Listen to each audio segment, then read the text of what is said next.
Philip Miller's life changes forever when he wins the Galactic Lottery, with an alien beauty as the prize. The notification flashes on his holographic communicator, its pulsing light filling his dingy New Detroit apartment. He blinks, rubs his eyes, and reads the message again. It can't be real. Congratulations, Philip Miller. You are the winner of the annual Galactic Lottery. Your prize, Elva, a Vorta female, will arrive shortly. Philip's mind races. The Vorta, Earth's main competitors in galactic politics and trade for the past century.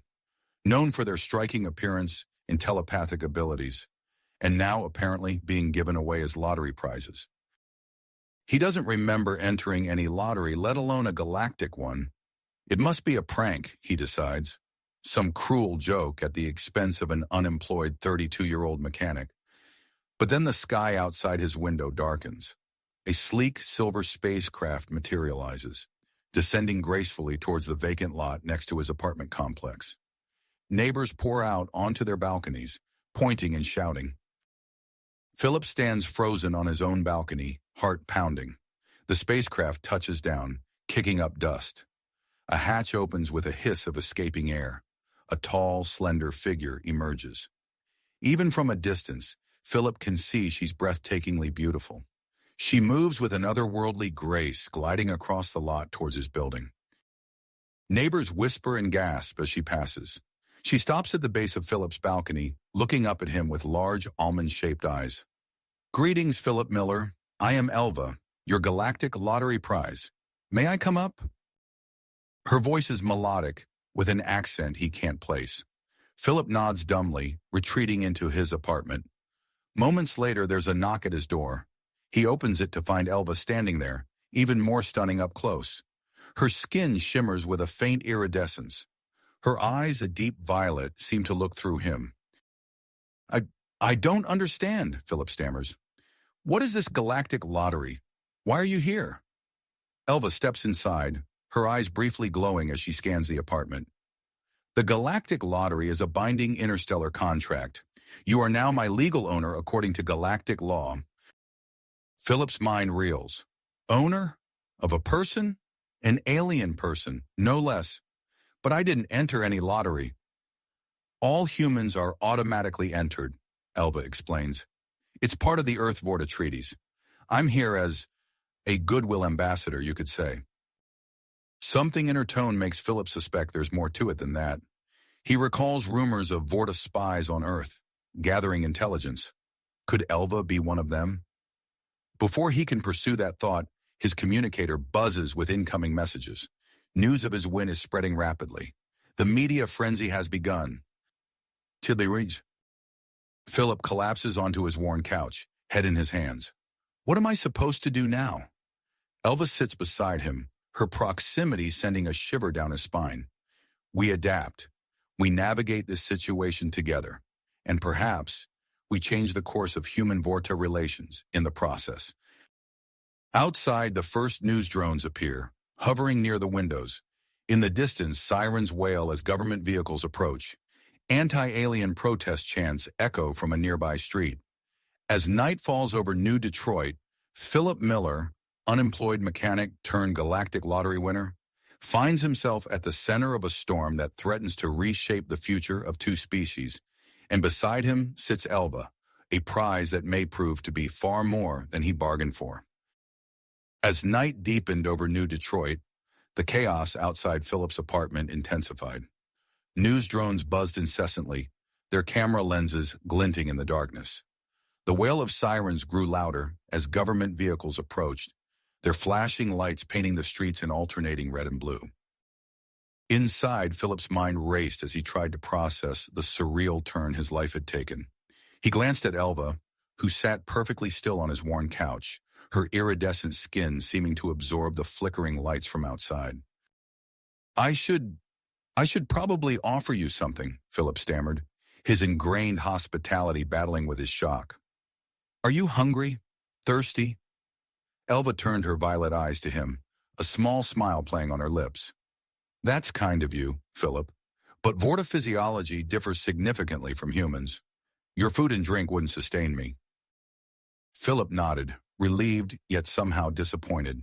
He opened his mouth to attempt more small talk when a series of urgent knocks rattled his apartment door. Heart pounding, he approached the door. Through the peephole, he saw a stern-faced man flanked by two armed figures. Swallowing hard, Philip opened the door. "Philip Miller?" the man asked, his voice clipped and authoritative. Without waiting for a response, he pushed past Philip into the apartment. "I'm Agent Marcus Stern, Extraterrestrial Affairs Bureau. This situation has escalated beyond a simple lottery win. It's now a matter of national security." The two armed officers followed Agent Stern inside, their eyes immediately locking onto Elva. Stern, a tall man in his late 40s with graying hair and deep-set frown lines, turned his piercing gaze on Philip. "Mr. Miller, I need you to explain your involvement with this galactic lottery. How long have you known about it? What's your relationship with the alien?" As Stern fired off questions, Philip noticed Elva's eyes begin to glow more brightly. Her distress was palpable, filling the room with an electric tension. Before Philip could formulate a response, a brilliant blue light flooded the apartment. The building shook slightly, causing picture frames to rattle and books to tumble from shelves. A booming voice, seeming to come from everywhere and nowhere at once, reverberated through the room. "Attention, Earth authorities. This is Captain Zor of the Vorta Diplomatic Corps. We demand the immediate release of Elva. The Galactic Lottery was a mistake. She must be returned to her people at once." Agent Stern's face hardened. He gestured sharply to his security team. "Secure the alien. Now!" As the armed officers moved towards Elva, Philip acted on pure instinct. He lunged forward, grabbing Elva's hand and pulling her towards the balcony. They burst through the sliding glass door, the cool night air hitting their faces. "Stop!" Stern shouted behind them, but Philip didn't slow down. At the balcony railing, Philip hesitated for a split second, realizing the flaw in his impulsive plan. But Elva squeezed his hand, her eyes now glowing like twin amethysts. "Trust me," she whispered. Before Philip could respond, Elva wrapped her arms around him and leapt from the balcony. Instead of plummeting, they began to descend slowly, as if carried by an invisible cushion of air. Behind them, non-lethal suppression fire erupted from Stern's security team. Energy pulses sizzled past them, missing by inches as Elva guided their descent. They touched down in the vacant lot where Elva's silver spacecraft still waited. As they sprinted towards it, the entry ramp extended smoothly, beckoning them to safety. Philip's foot had just touched the ramp when a blinding white light engulfed them. He felt a momentary sensation of weightlessness, then disorientation as the light faded. He blinked rapidly, trying to clear his vision. As his eyes adjusted, he realized with a jolt that he was no longer on Earth. The dingy lot in New Detroit had been replaced by a vast, gleaming chamber. Sleek metallic walls curved overhead, dotted with pulsing lights in unfamiliar patterns. Elva was gone. In her place stood two silent Vorta guards, their expressions unreadable. Without speaking, they gestured for Philip to follow them. His legs shaky, Philip complied. They led him through winding corridors, each more impressive than the last. He caught glimpses through viewports of a blue-green orb far below. Earth, he realized with a start. They were on a Vorta mothership hovering high above his home planet. Finally, they arrived at a set of ornate doors that slid open silently at their approach. The guards ushered Philip inside and then retreated, leaving him alone in a luxurious chamber. At the far end of the room stood a figure that commanded immediate attention. She was clearly Vorta, but unlike any Philip had seen before. Tall and statuesque, she exuded an aura of authority. Her eyes, a striking silver, seemed to pierce right through him. "Welcome aboard, Philip Miller," she said, her voice rich and melodious. "I am High Counselor Zara, leader of the Vorta delegation to Earth. We have much to discuss." Philip's mind reeled as he tried to process everything that had happened in the last few hours. "Where's Elva?" he managed to ask. Zara's lips curved in what might have been a smile. "Ah, yes, Elva. I'm afraid there's been some misdirection regarding her role. You see, Philip, the Galactic Lottery was indeed a ruse, but not for the reasons you were led to believe." She gestured to a seat, and Philip sank into it gratefully, his legs finally giving out. As Zara began to explain the true nature of the lottery and Philip's unexpected role in it, Alarms suddenly blared throughout the ship.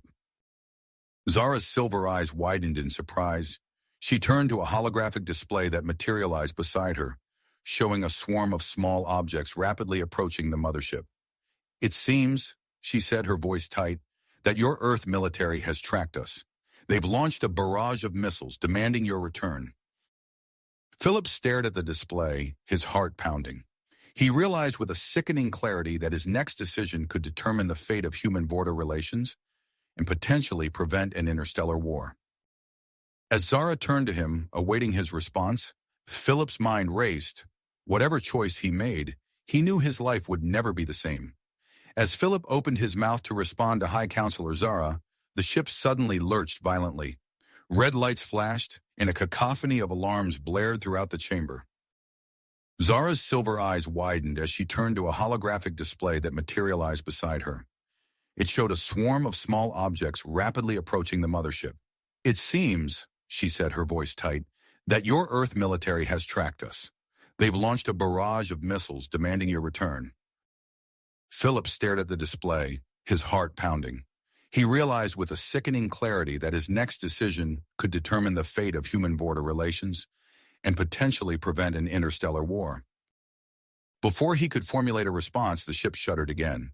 The sleek metallic walls around them flickered, briefly becoming transparent and revealing the vast expanse of space beyond. "Impossible," Zara muttered, her fingers dancing over the holographic controls. "Their primitive weapons shouldn't be able to—" Her words were cut off as another impact rocked the ship. This time the transparent effect lasted longer, and Philip caught a glimpse of Earth below, a blue-green jewel suspended in the void. "High Counselor," a Vorta officer's voice crackled over the intercom. "The human missiles have destabilized our cloaking field. We're exposed." Zara's face hardened. "Initiate evasive maneuvers. Retreat to a safe distance." She paused, then added, "And open a direct communication channel with Earth's leaders. We must prevent further hostilities." As the ship began to move, Philip felt a strange lightness in his stomach. He gripped the arms of his seat, trying to steady himself. Suddenly, the ornate doors to the chamber burst open. Elva rushed in, her eyes wild and glowing, with an intense green hue that Philip had never seen before. "Elva," he gasped, rising to his feet. "What's going on? Your eyes—" "There's no time," Elva interrupted, her voice different from the melodic tones Philip remembered. "Everything you think you know is wrong." Zara's guards moved to intercept Elva, but the High Counselor held up a hand, stopping them. "Explain yourself," she demanded. Elva's form shimmered, her iridescent skin rippling like water. "I am not Vorta," she declared. "I am Shiftari, a race your people have yet to encounter." Philip's mind reeled. "Shiftari? But the lottery, the Goodwill Ambassador, all part of our plan," Elva explained, her green eyes locked on Philip. "The Galactic Lottery was our creation, designed to test the potential for human-alien cooperation. Your reaction, Philip, your protection of me, it wasn't part of the script." Zara's silver eyes narrowed. "Guards, apprehend her!" But as the Vorta security personnel lunged forward, Elva's body suddenly lost its solid form. She transformed into a swirling mass of iridescent gas, easily slipping through their grasping fingers. Chaos erupted in the chamber. Alarms continued to blare as the ship maneuvered away from Earth's missiles. Vorta guards scrambled to contain the gaseous form of Elva, while Zara barked orders into her communication device. Philip stood in the center of it all, his mind struggling to process the rapidly unfolding events. He watched as Elva's gaseous form coalesced back into a humanoid shape, this time with subtle differences. Her skin now had a faint green tinge, and her features were sharper, more alien. "Philip," she said, her voice echoing strangely in the chamber, "you have a choice to make. The fate of 3 races hangs in the balance." As if on cue, a new alarm sounded. Zara's attention snapped to the holographic display, which now showed a small craft rapidly approaching the mothership.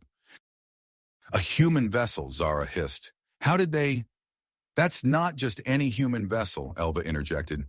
"It's a hybrid shuttle, human and Vorta technology combined. Your secret joint project exposed." Philip's head spun. Who's on that shuttle? Before anyone could answer, the chamber's view screen flickered to life. The stern face of Agent Marcus Stern filled the screen, his eyes blazing with willpower. "This is Agent Stern of Earth's Extraterrestrial Affairs Bureau," he announced. "I'm here for Philip Miller, and for answers." Zara stepped forward, her regal bearing unshaken despite the chaos. "Agent Stern, you are in violation of multiple interstellar treaties. Turn back immediately, or—" Her words died in her throat as the view screen split, revealing a new image that caused even Elva to gasp. A massive fleet of ships, unlike anything Philip had ever seen, was decloaking on the far side of Earth's moon. "The Shiftari war fleet," Elva whispered, her green eyes wide. They weren't supposed to reveal themselves yet. Philip looked from the approaching Shiftari fleet to Agent Stern's determined face, then to High Counselor Zara's calculating gaze, and finally to Elva's shimmering form. He realized that he stood at the center of a cosmic crossroads, with the power to shape the future of three civilizations. "All right," Philip said, his voice steadier than he felt. "Let's talk. All of us. It's time we got to the bottom of this galactic lottery and everything else that's going on." As Philip spoke, the chamber fell silent. Even the alarm seemed to quiet, as if the ship itself was holding its breath. The fate of Earth, the Vorta, and the mysterious Shiftari hung in the balance, awaiting Philip's next move. Words, the fate of Earth, the Vorta, and the mysterious Shiftari hung in the balance, awaiting Philip's next move. As if in response to his declaration, the ship's system stabilized, and the alarms quieted to a low, persistent hum. Philip took a deep breath, steeling himself for what was to come. "High Counselor Zara," he said, turning to the Vorta leader, "we need to use your ship's communication systems. Can we establish a four-way conference between us, Earth's leaders, and the Shiftari commander?" Zara's silver eyes narrowed, but she nodded curtly. "It seems we have little choice. Proceed." With a wave of her hand, a complex array of holographic controls materialized in front of them. Philip stepped forward, his mechanical background kicking in as he studied the alien technology. Surprisingly, he found himself able to intuit the basic principles behind the system. "Here," he said, reaching out to manipulate the controls. "If we route the signal through these quantum relays, we should be able to establish a stable connection even with the interference from Earth's missiles." As Philip worked, the chamber's atmosphere changed. The tension remained, but there was a new undercurrent of curiosity as Vorta technicians watched the human operate their advanced systems with unexpected proficiency. Suddenly, the air in front of them shimmered, and a new figure materialized. Unlike the other holograms, this one seemed to be composed of swirling energy patterns, impossibly strong within a humanoid form. Its presence filled the room with a palpable sense of power.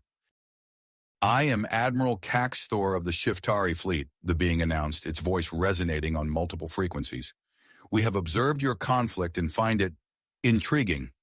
Before anyone could respond, the chamber's doors burst open once again.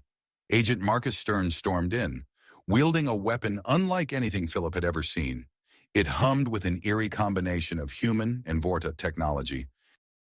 "Nobody move!" Stern shouted, his eyes wild as he took in the scene before him. The sudden intrusion sent shockwaves through the room. Vorta guards moved to intercept, but Zara held up a hand, stopping them. Philip stepped forward, placing himself between Stern and the others. "Agent Stern, wait," Philip said, his voice calm despite the chaos. "You're just in time. We're about to get answers." Stern's gaze darted from Philip to Zara, then to the holographic form of Admiral Caxthor. His grip on the hybrid weapon tightened. "What the hell is going on here, Miller?" Before Philip could explain, the ship shuddered violently. Red warning lights flashed across the holographic displays, and a new alarm blared through the chamber. "High Counselor," a Vorta officer's voice crackled over the intercom. "Earth military has launched a barrage of experimental antimatter missiles. They're on a direct course for our position and the Shiftari fleet." Zara's face paled. "Activate all defensive shields. Prepare for impact." The next few moments were a blur of motion and sound. The ship's defenses roared to life, creating a powerful energy barrier that enveloped not only the Vorta mothership, but also Stern's dock shuttle. Through the chamber's viewports, Philip watched in awe as the anti-matter missiles detonated against the shield, creating a dazzling display of light and energy. As the explosion subsided, an eerie calm settled over the ship. Then, without warning, Philip felt his feet leave the floor. The artificial gravity had failed, and everyone in the chamber found themselves floating weightlessly. In the zero-gravity environment, Philip drifted closer to Elva. Her Shiftari form pulsated with energy, casting a soft glow over her features. Despite the dire circumstances, Philip couldn't help but be mesmerized by her alien beauty. "Philip," Elva said, her voice a mixture of concern and something deeper, more primal. "We don't have much time." As if to emphasize her point, a new holographic display materialized in the center of the chamber. It showed a rapidly growing distortion in space near the Vorta mothership. Admiral Caxtor's energy form flickered. "The energy discharge from your weapons has created a quantum singularity. If left unchecked, it will consume everything in its path. Your ship, your moon, and eventually your planet." Philip's mind raced. He looked around the chamber, taking in the faces of those present. Vorta, human, and Shiftari. Each species possessed unique knowledge and technology. Together they might stand a chance. "Listen to me," Philip said, his voice cutting through the tension. "We need to work together. It's the only way to stop that singularity and save Earth." As he spoke, Philip felt Elva's energy form brush against him in the zero-gravity environment. The contact sent a jolt through his body, a mixture of excitement and apprehension. He forced himself to focus on the task at hand, even as he became increasingly aware of Elva's proximity. Stern, still clutching his hybrid weapon, looked skeptical. "Work together? With aliens who've been manipulating us?" "The Galactic lottery was a test," Elva explained, her form shimmering. "We needed to see if humans and Vorta could cooperate when faced with an unexpected situation." Zara's silver eyes flashed. "And what gave you the right to test us?" Admiral Caxtor's energy form pulsed. "The right of those who have seen countless civilizations rise and fall. We needed to know if you were ready to join a larger galactic community." As the implications of the Admiral's words sank in, the ship shuddered again. The quantum singularity was growing, its gravitational pull already affecting the mothership. Philip took a deep breath, acutely aware of Elva's presence next to him and the weight of the moment. "We can debate the ethics of this later.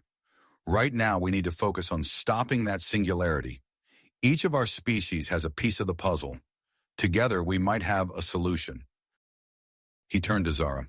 "High Counselor, your ship's energy systems are incredibly advanced. Is there a way to create a containment field around the singularity?" Zara hesitated, then nodded. "Theoretically, yes, but we'd need an enormous amount of power." Philip looked to Admiral Caxtor. "Could the Shiftari fleet provide that power?" The Admiral's form flickered thoughtfully.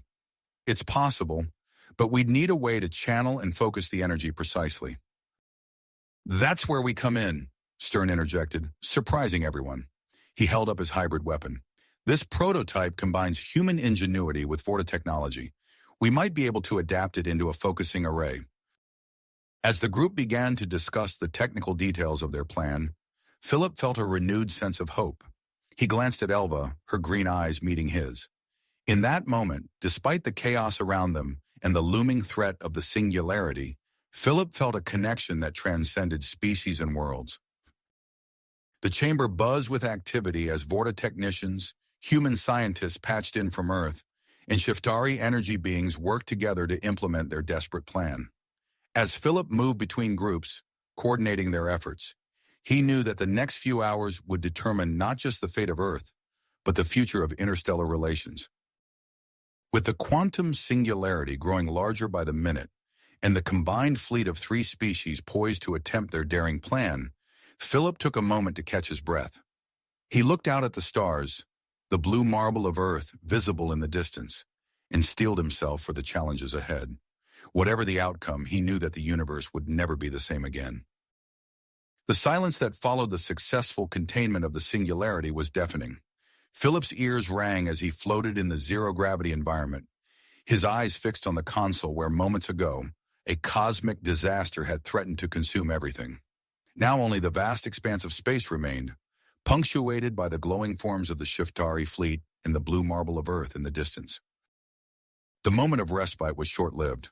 Alarms blared anew, their urgent tones cutting through the stillness. Holographic displays flickered to life around them, revealing a new crisis unfolding. The singularity's collapse has created a gravitational shockwave, Zara announced, her silver eyes scanning the data streams. It's disrupting our ship's systems and threatening to tear us apart. Philip's mind raced. He glanced at Elva, whose energy form pulsed erratically in response to the gravitational disturbances. Without hesitation, he propelled himself through the weightless chamber towards the Vorta control systems. "We need to stabilize the ship," he said, his fingers dancing over the alien interface. "But we can't do it alone. We need all three species working together." Admiral Caxthor's energy form flickered. "What do you propose, human?" Philip's eyes darted between the readouts, his mechanical expertise allowing him to quickly grasp the complexities of the Vorta systems. "We can use your ship's propulsion system as an anchor point," he explained, addressing Zara. "But we'll need the Shiftari's energy manipulation to create a stable field around us." "An Earth's contribution?" Agent Stern asked, still gripping his hybrid weapon as he floated nearby. "The antimatter technology," Philip replied. "If we can harness it properly, we can create a controlled implosion to counteract the gravitational waves." The chamber erupted into a flurry of activity as the three species began to coordinate their efforts. Vorta technicians worked feverishly to modify their engines, while Shiftari energy beings wove complex patterns of light around the ship. Earth military leaders, patched in via holographic link, reluctantly agreed to provide the necessary antimatter payload. As the preparations continued, Philip noticed Elva's form beginning to destabilize. The intense gravitational forces were taking their toll on her energy-based physiology. Without thinking, he pushed off from the control panel and glided towards her. "Elva," he called out, reaching for her shimmering form. "Hold on, I've got an idea." Using his knowledge of the Vorta systems and his own mechanical ingenuity, Philip quickly jury-rigged a containment field around Elva. The improvised device hummed to life, creating a protective bubble that stabilized her fluctuating energy patterns. Elva's form solidified slightly, her features becoming more distinct. "Thank you, Philip," she said, her voice a mix of relief and something deeper, more intimate. Their moment was interrupted by a violent shudder that ran through the ship. Warning lights flashed across every display, bathing the chamber in an ominous red glow. "We're out of time," Zara announced. "We need to initiate the implosion sequence now." Philip nodded, steeling himself for what was to come. "Do it." The Vorta mothership's engines roared to life, fighting against the immense gravitational pull of the Singularity's aftermath. Shiftari energy manipulators, led by Admiral Caxthor, created a complex web of energy around the ship and the surrounding space. From Earth, a sleek probe carrying the antimatter payload streaked towards them, guided by the combined efforts of human and Vorta technology. As the critical moment approached, Philip monitored the ship's systems intently. Suddenly, a cascade of error messages flooded his display. "We're losing power," he shouted.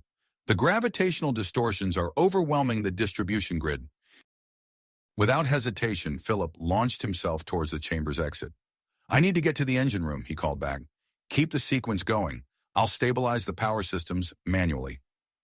As Philip navigated the twisting, gravity-shifting corridors of the Vorta ship, he could feel the structure groaning around him. He burst into the engine room to find Vorta engineers struggling to contain multiple system failures. Drawing on his years of mechanical experience and his newfound knowledge of Vorta technology, Philip quickly assessed the situation. "We need to reroute power through the secondary systems," he shouted over the din of alarms and failing equipment, "and bypass the damaged circuits in sectors 3 and 7. The Vorta engineers looked at him skeptically, but with no other options, they followed his lead. Philip's hands flew over the alien controls, his mind working overtime to adapt his human knowledge to the advanced Vorta systems. As the final connections were made, the ship's power grid stabilized. The engines surged with renewed strength, holding the massive vessel steady against the gravitational onslaught. "Now!" Philip yelled into his communicator. Initiate the implosion sequence. In the space around the Vorta mothership, the combined technologies of three species activated simultaneously. The antimatter probe detonated, its energy contained and focused by the Shiftari's manipulation. The resulting shockwave collided with the gravitational distortions, creating a massive implosion that rippled through space. For a heart-stopping moment, it seemed as if their efforts might fail. The ship groaned under the strain, and Philip braced himself against a bulkhead, certain that at any second they would be torn apart. Then with a final, deafening pulse of energy, the gravitational anomalies collapsed in on themselves. The view screens in the engine room showed a brilliant flash of light that illuminated the entire sector of space. As the light faded, an eerie calm settled over the ship. The alarms fell silent, and the constant vibration of stressed systems subsided. Philip stood in the engine room, surrounded by equally shocked Vorta engineers, as the realization of what they had accomplished began to sink in. His communicator crackled to life. "Philip," Elva's voice came through, filled with a mixture of relief and excitement. "You did it! You saved us all!"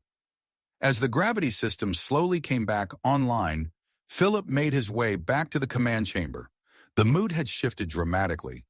Where there had been tension and fear, now there was a sense of awe and cautious optimism. High Counselor Zara approached him, her silver eyes gleaming with a newfound respect. "Your quick thinking and adaptability have saved not only this ship, but potentially our entire civilization," she said. "Perhaps there is more to humans than we initially believed." Admiral Caxthor's energy form pulsed with approval. "Indeed, this collaborative effort has demonstrated the potential for a new era of interstellar cooperation." As the immediate crisis passed and discussions of the future began, Philip found himself at the center of attention. The weight of his newfound importance was overwhelming, but as he caught Elva's eye across the chamber, he felt a flutter of excitement for what the future might hold. Agent Stern approached, his earlier hostility replaced by a look of grudging admiration. "I hope you're ready for what comes next, Miller," he said, "because after this, nothing will ever be the same." Philip nodded, his mind already racing with the possibilities and challenges that lay ahead. As he prepared to address the assembled leaders of three species, he knew that his life as a simple mechanic was over. A new chapter in human history was beginning, and he stood at its center. Center stage. The weight of responsibility settled on his shoulders as he realized that the future of interstellar relations now rested, in part, on his actions. In the days that followed, the Vorta mothership became a hub of intense diplomatic activity. High Counselor Zara, Admiral Caxthor, and a delegation of Earth's top officials convened in a newly designated conference chamber. Philip found himself at the center of these talks, serving as a liaison between the three species. As he entered the chamber for another round of negotiations, Philip's mind whirled with the complexity of his new role. The room was a clash of alien and human aesthetics, with holographic displays hovering alongside traditional conference tables. The air thrummed with the energy of the Shiftari delegates, while the Vorta's silver eyes gleamed in the artificial light.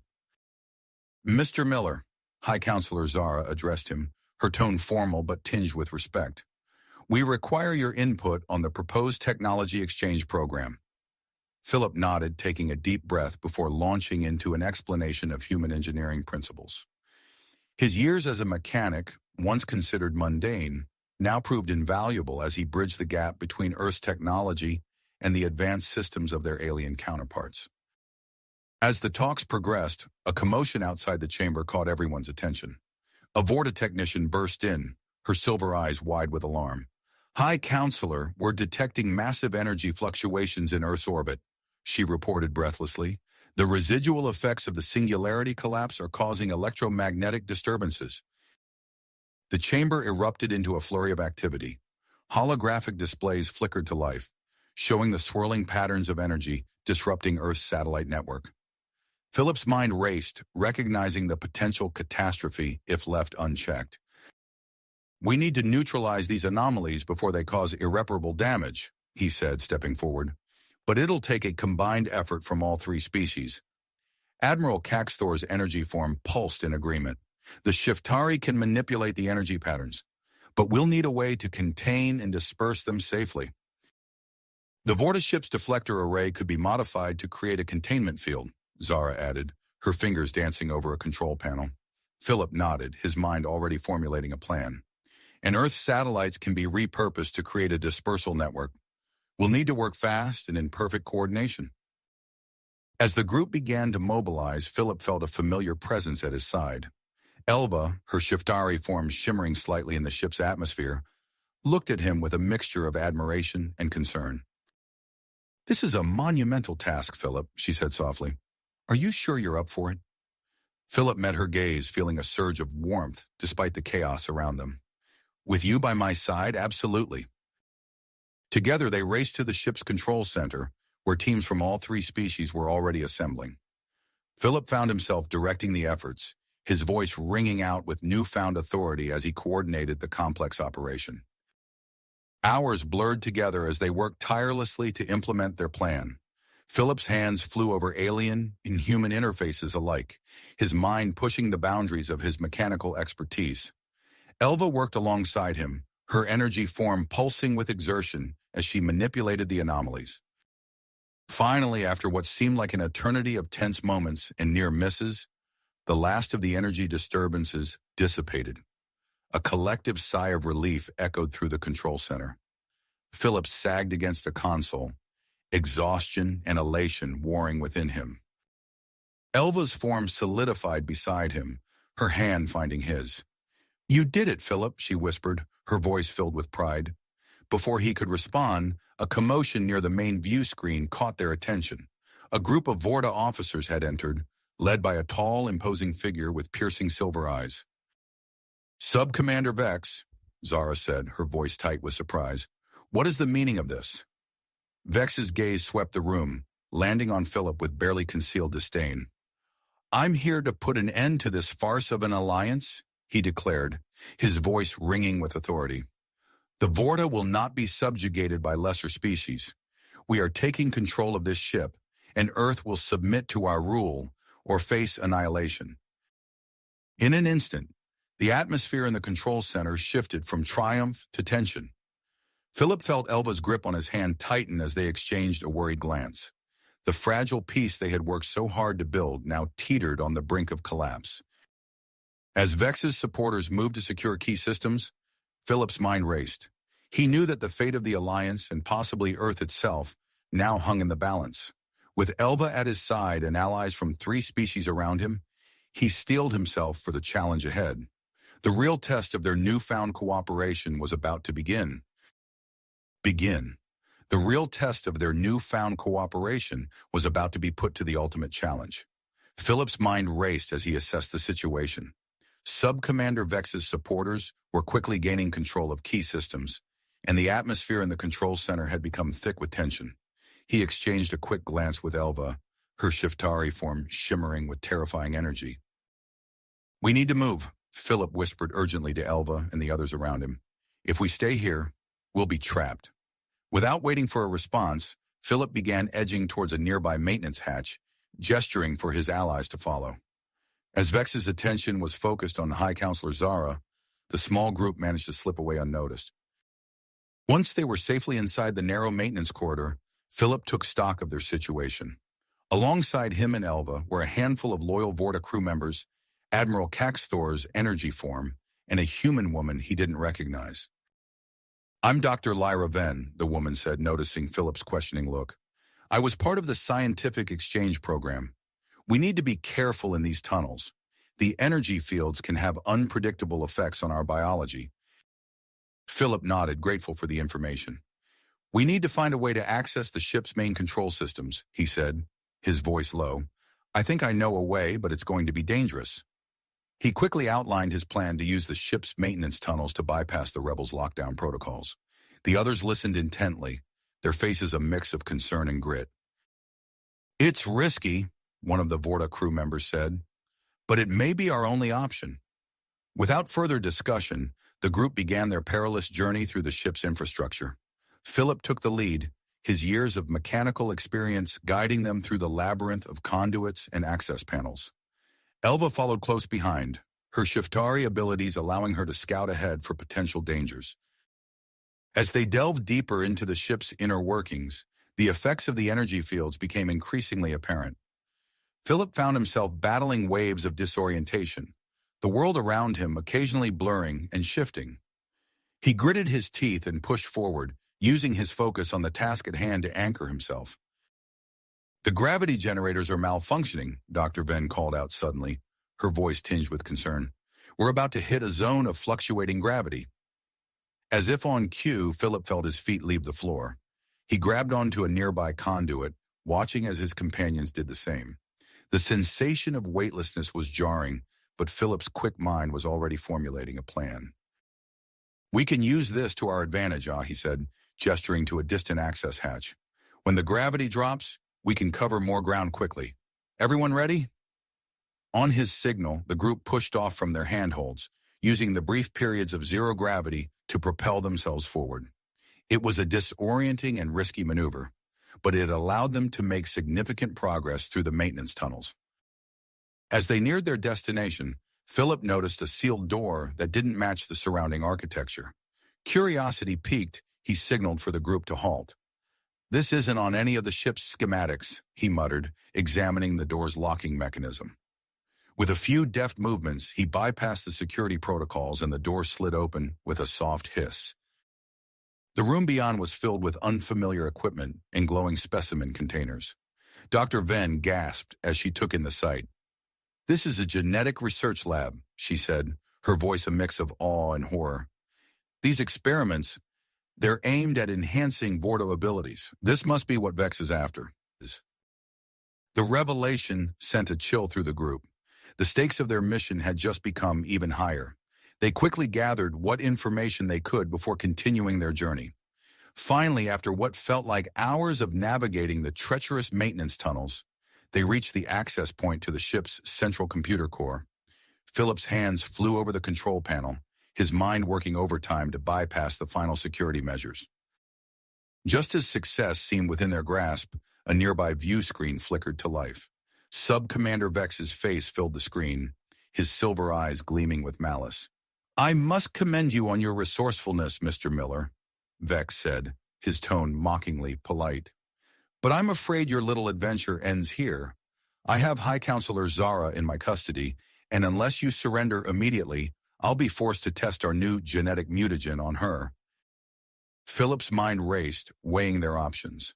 The fate of 3 species hung in the balance, and time was running out. He could feel the eyes of his companions on him, waiting for his decision.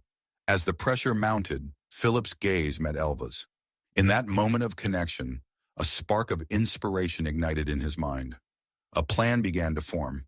Daring, risky, but with the potential to turn the tables on Vex and his supporters. "Everyone, listen closely," Philip said, his voice low and intense. "This is what we're going to do." As he began outlining his plan, Philip knew that the next few moments would determine not just their fate, but the future of interstellar relations. With Elva by his side and allies from 3 species backing him, he prepared to make his move against Vex and his rebel faction. "Everyone listen closely," Philip said, his voice low and intense. "This is what we're going to do." As Philip outlined his daring plan, the others leaned in, their faces a mixture of anticipation and concern. He explained how they could use the ship's gravity control systems to create a localized gravitational disturbance where Vex was holding High Counselor Zara hostage. "We'll split into 3 teams," Philip continued, his eyes darting between his companions. "I'll lead the first group to manipulate the gravity controls.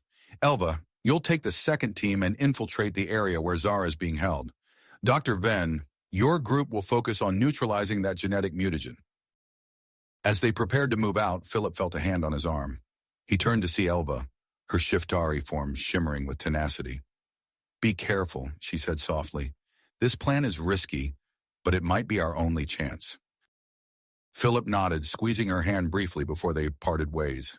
He led his team through the maze of maintenance tunnels, their footsteps echoing in the confined space. As they approached the gravity control center, Philip's mind raced with calculations and possibilities. Upon reaching the control room, Philip's fingers flew over the alien interface. his years of mechanical expertise allowing him to quickly decipher the complex systems. As he began to alter the gravity fields, an alarm blared, and a holographic projection of the ship's AI appeared before him. "Unauthorized access detected," the AI announced, its voice cold and emotionless. "Security protocols engaged." Philip gritted his teeth, realizing he now faced a battle of wits with the ship's computer. He began a complex dance of commands and countercommands, using his knowledge of mechanical systems to outsmart the AI at every turn. Meanwhile, Elva led her team through increasingly unstable sections of the ship. The gravity shifts caused by Philip's manipulations sent loose objects flying through the air, turning simple corridors into obstacle courses. Elva's Shiftari abilities allowed her to adapt quickly, her form stretching and contorting to navigate the chaos. As they neared Vex's location, they encountered a group of rebel Vorta guards. In the fluctuating gravity, the ensuing fight became a surreal, three-dimensional battle. Elva's shape-shifting abilities gave her team the edge, as she morphed into mist to evade attacks and solidified her fists to deliver powerful blows. Dr. Ven's group faced their own challenges as they raced towards a laboratory containing the genetic mutagen. Sections of the ship had been exposed to the vacuum of space, forcing them to seal their environmental suits and move cautiously. Inside the lab, Dr. Ven and her team worked frantically to create a neutralizing agent for the mutagen. The unstable gravity complicated their efforts, with vials and equipment constantly floating away from their grasp. "We need to stabilize this compound," Dr. Ven shouted over the blaring alarms, her hands steady as she mixed chemicals in midair. "If we don't get the ratio right, we could make the mutagen even more potent." Back in the gravity control center, Philip felt sweat beating on his forehead as he engaged in a mental chess game with the ship's AI.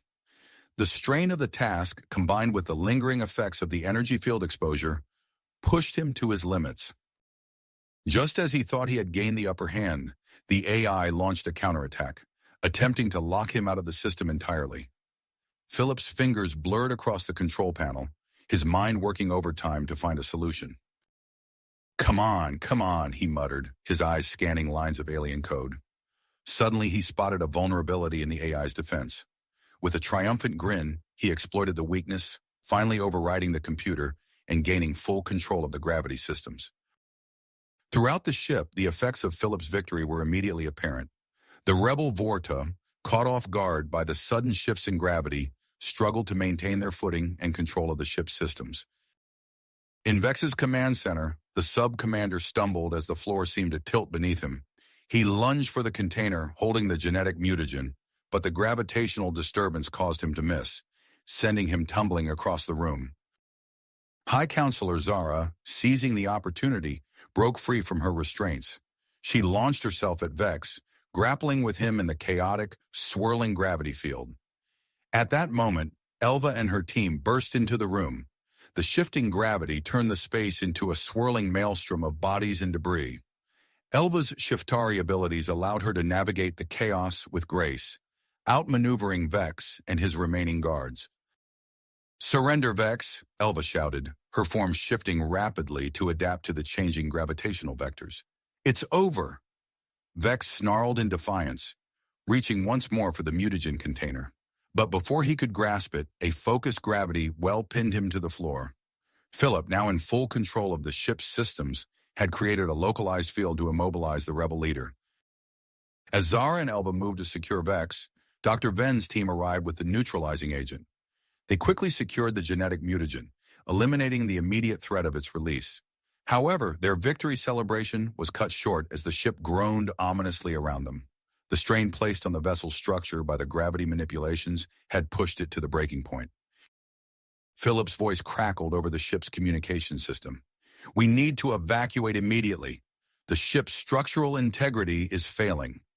As if to underscore his words, a violent shudder ran through the ship, and the sound of tearing metal echoed through the corridors.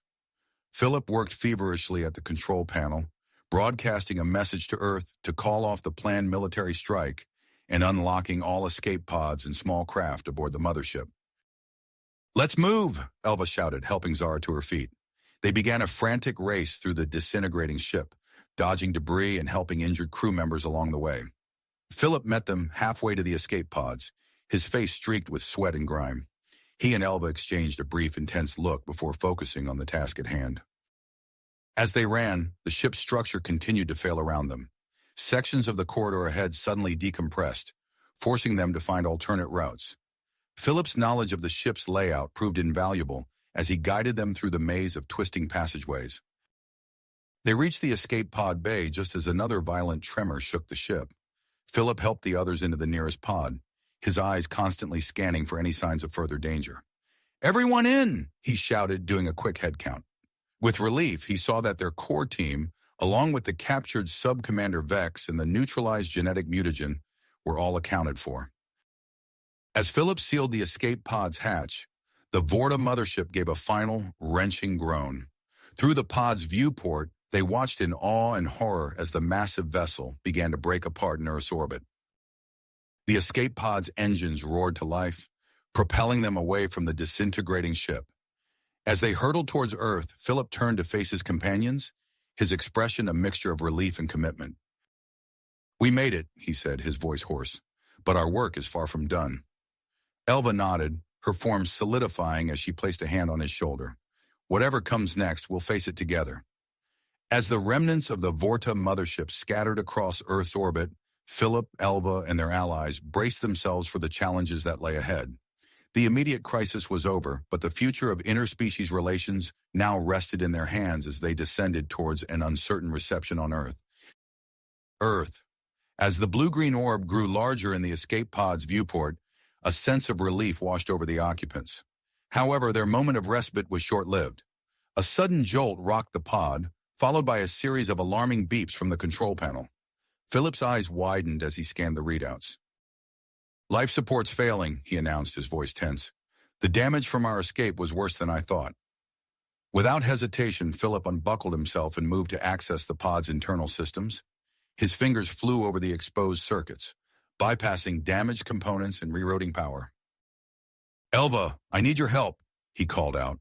The Shiftari moved to his side, her form fluid and adaptable in the cramped space. As they worked to stabilize the failing systems, the pod entered Earth's atmosphere. The heat shields groaned under the strain, the interior temperature rising rapidly. "The shields are barely holding," Dr. Venn reported, her eyes fixed on the status displays. Elva's body pulsed with energy as she extended her form, reinforcing the weakening sections of the pod structure. The effort clearly taxed her, her normally smooth surface rippling with exertion. Philip worked feverishly, his body pressed against Elva's as they struggled to keep the craft intact. The close proximity sent a jolt through him, a mix of adrenaline and something deeper. As they plummeted through the atmosphere, the navigation system flashed a warning. Their trajectory was off course, aiming them straight for the vast expanse of the Pacific Ocean. "We need to adjust our course," Philip shouted over the roar of atmospheric entry. He lunged for the maneuvering controls, quickly recalculating their descent. A small island appeared on the navigation display. It was their only chance for survival. Philip engaged the thrusters, pushing the battered pod to its limits. The course correction sent shudders through the craft. Small explosions erupted from overloaded systems, filling the pod with acrid smoke. "Brace for impact!" Philip yelled as the island's beach rushed up to meet them. The pod slammed into the sand, carving a deep furrow before skidding to a halt at the edge of a dense tropical forest. The impact threw the occupants against their restraints, leaving them dazed and disoriented. As the smoke cleared, Philip struggled to his feet. He moved to the pod's door, finding it jammed shut by the crash. "Everyone okay?" he called out, receiving a chorus of groans in response. With a grunt of effort, Philip forced open the manual override, allowing fresh air to rush into the pod. The team stumbled out onto the beach, grateful to be on solid ground. Dr. Venn immediately set to work, tending to those injured in the landing. Her nimble hands moved efficiently, applying a mix of human and alien medical techniques to treat the wounded. Philip surveyed their surroundings, his mind already racing with survival plans. "We need fresh water and food," he announced. "I'll organize a search party." As he turned to the group, he noticed Elva swaying on her feet. Her form flickered, struggling to maintain its humanoid shape. Without a word, Philip moved to her side, supporting her weight. He guided her to a shaded area beneath a large palm tree. "Rest," he said softly, his hand lingering on her shoulder. Their eyes met, an unspoken connection passing between them. As the day wore on, the team set up a makeshift camp near the crash site. The tropical heat bore down on them, making sleep elusive as night fell. Unable to rest, Philip found himself walking along the moonlit beach. The sound of soft footsteps behind him made him turn. Elva approached, her form now more stable after her rest. "Couldn't sleep either?" Philip asked, offering a small smile. Elva shook her head. "There's too much to process. What we did on the Vorta ship, the consequences." They walked in companionable silence, the waves lapping at their feet. The events of the past few days hung heavy between them, along with a growing awareness of their deepening connection. Suddenly, Elva stopped, her head tilted in concentration. "Do you feel that?" she asked, her voice hushed. Philip frowned, about to respond when his foot struck something hard beneath the sand. Kneeling down, he brushed away the loose grains, revealing a strange metallic object. As they uncovered it, the object began to emit a faint glow. Elva's form shimmered in response to the energy signature. "What is it?" Philip wondered aloud, his fingers tracing the unfamiliar symbols etched into its surface. Elva shook her head, her expression puzzled. "It's not Vorta or Shiftari, and certainly not human. This is something else entirely." Their discovery was interrupted by a distant sound from the jungle. Something large moved through the underbrush, snapping branches and rustling leaves. Philip and Elva exchanged a wary glance. It seemed their island refuge held more mysteries than they had anticipated. As dawn broke, casting golden light across the beach, Philip gathered the team. They needed to explore the island, find a way to contact Earth, and unravel the mystery of the alien artifact. Unknown to them, ships were already approaching on the horizon. Whether they brought rescue or new dangers remained to be seen. On the island and beyond, forces were moving, each with their own agenda for the future of human-alien relations. For Philip, Elva, and their allies, the crash landing was just the beginning. The true test of their grit and their fledgling alliance lay ahead, on this uncharted island and in the complex cosmic tapestry beyond. As the first light of dawn painted the sky in hues of pink and gold, Philip stood on the beach, his eyes scanning the horizon. The events of the past few hours caused great concern on his mind, but he knew there was no time to dwell on them. The island held secrets they had yet to uncover, and unknown dangers lurked both in the dense jungle and on the approaching ships. "We need to secure our position," Philip announced as he returned to the makeshift camp. The team, still groggy from their restless night, gathered around him. "Elva, can you scout the area? We need to know what we're dealing with." The Shiftari nodded, her form rippling as she prepared to move out. "I'll be back soon," she said, her eyes meeting Philip's for a moment before she disappeared into the underbrush. As Elva scouted, Philip organized the others to salvage materials from the escape pod. They worked quickly, constructing rudimentary barriers around their camp. The sound of metal scraping against metal mixed with the distant calls of unfamiliar creatures in the jungle. Dr. Venn approached Philip, her face etched with concern. "We have another problem," she said in a low voice. "Sub-Commander Vex's condition is deteriorating rapidly. The genetic mutagen is causing unprecedented changes in his physiology." As if on cue, a guttural roar erupted from the makeshift medical tent. Philip and Dr. Venn rushed inside to find Vex thrashing against his restraints, his muscles bulging unnaturally beneath his skin. "He's growing stronger by the minute," Dr. Venn explained, quickly preparing a sedative. "But his mental state is becoming increasingly unstable. We need to find a way to contain him before—" Her words were cut short as Vex snapped one of his restraints. Philip lunged forward, using all his strength to hold down the Vorta's arm while Dr. Venn administered the sedative. Slowly, Vex's struggles subsided, but the danger he posed was clear. Outside the tent, Philip wiped sweat from his brow. "We need a more secure solution," he muttered, his mind racing through possibilities. Just then, Elva emerged from the jungle, her form solidifying as she approached. "I've found something," she said, her voice tinged with excitement. "There's a network of caves near the crash site. They could provide shelter and protection." Philip nodded, relief washing over him. Good work. We'll move there immediately. It'll be easier to defend, and we can keep Vex contained. As the team prepared to relocate, Philip turned his attention to the communications device he'd been working on. After several frustrating attempts, he managed to intercept fragmented transmissions from the approaching ships. Unknown artifact. Agent Stern. Earth Force 1. Alien presence detected. The disjointed phrases painted a complex picture. Multiple factions were converging on the island, each with their own agenda. Philip's heart raced as he realized the gravity of their situation. We need to move now, he called out to the team. We're about to have company, and I don't think they're all here to rescue us. As they made their way to the caves, the jungle around them seemed to pulse with an otherworldly energy. Plants grew at an alarming rate, vines snaking across their path faster than seemed possible. The team pushed through, carrying their supplies in the unconscious form of Vex. Upon reaching the cave entrance, Elva paused, her body shimmering with an odd resonance. There's something here, she said, leading them deeper into the cave system. In a large chamber, they found a collection of artifacts similar to the one Philip and Elva had discovered on the beach. As they set up their new base, the artifacts began to emit strong energy pulses. The cave walls lit up, revealing a holographic map that showed the island as part of a vast network of alien outposts across Earth. This is incredible, Dr. Venn breathed, her scientific curiosity momentarily overshadowing their dire situation. This could rewrite everything we know about Earth's history.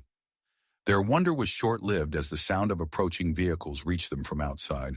Philip peered out of the cave entrance to see 3 distinct groups making landfall on different parts of the island. We're out of time, he said, turning back to the team. We need to secure what we can from the pod before they find it. Philip and Elva led a small team back to the crash site, their progress hampered by the rapidly changing landscape. As they worked to recover crucial components, movement in the underbrush caught their attention. Strange creatures, neither fully plant nor animal, watched them with curious eyes. Suddenly, shouts echoed through the jungle. A group of armed individuals in unmarked uniforms burst into the clearing. There they are!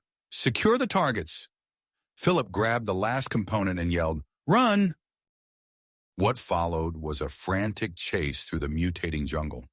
Philip and Elva used their knowledge of the terrain to stay ahead, ducking under writhing vines and leaping over newly formed crevices. To their surprise, the indigenous creatures seemed to be helping them, blocking paths and distracting their pursuers. As they neared the caves, Elva stumbled, her form flickering with exhaustion. Without hesitation, Philip scooped her into his arms, feeling the strange sensation of her semi-solid form against his chest. They burst into the cave, the sounds of pursuit fading behind them. In the relative safety of their new base, Philip set Elva down gently. Their eyes met, an unspoken connection passing between them. The intensity of the moment was palpable, but a groan from the sedated Vex broke the spell. Dr. Venn approached, her face alight with excitement despite the chaos. I think I've made a breakthrough with the mutagen, she said. The island's unique properties might be the key to stabilizing Vex's condition. We could potentially unlock beneficial aspects of the mutation without the negative side effects. As night fell, the team huddled in the cave, the weight of their discoveries and the dangers they faced hanging heavy in the air. Philip found himself drawn to a secluded corner where Elva sat, her form pulsing gently in the dim light. How are you holding up? He asked softly, sitting beside her. Elva turned to him, her features softening. I'm adapting, she replied.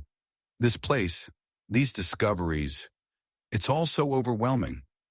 Their eyes locked, and in that moment, the barriers between their species seemed to melt away.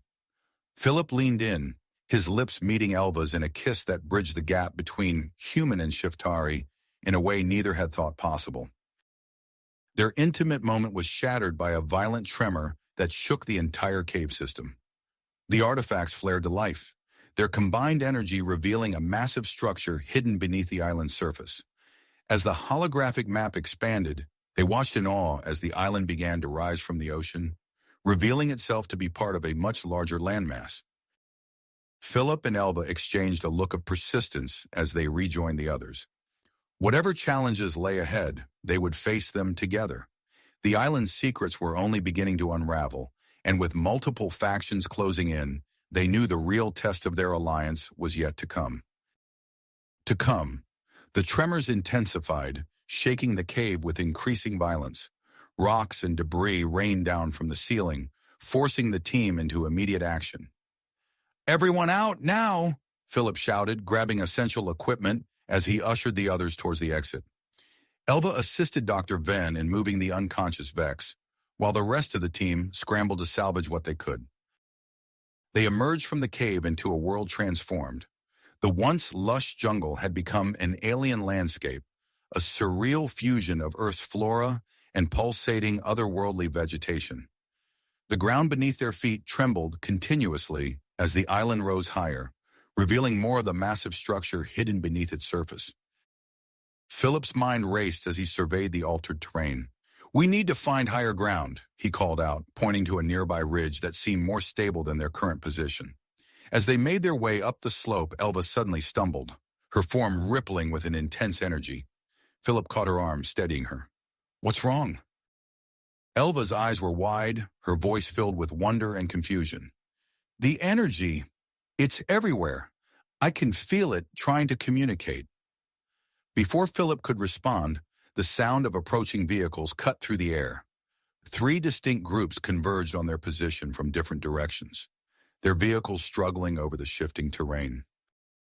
"Looks like our time alone is up," Philip muttered, positioning himself protectively in front of his team. The first group to reach them was led by a familiar face, Agent Stern. His expression was a mix of relief and wariness as he approached. "Philip," he called out, "we've been looking for you. What in God's name is happening here?" Before Philip could answer, a stern-faced woman in military fatigue stepped forward from the second group, her team fanning out around them with weapons at the ready. "I am Colonel Alessandra Reeves," she announced, her voice sharp and authoritative. "By order of Earth Defense Command, you are to turn over any and all information about this alien structure immediately." The third group held back, their crystalline forms marking them as Shiftari.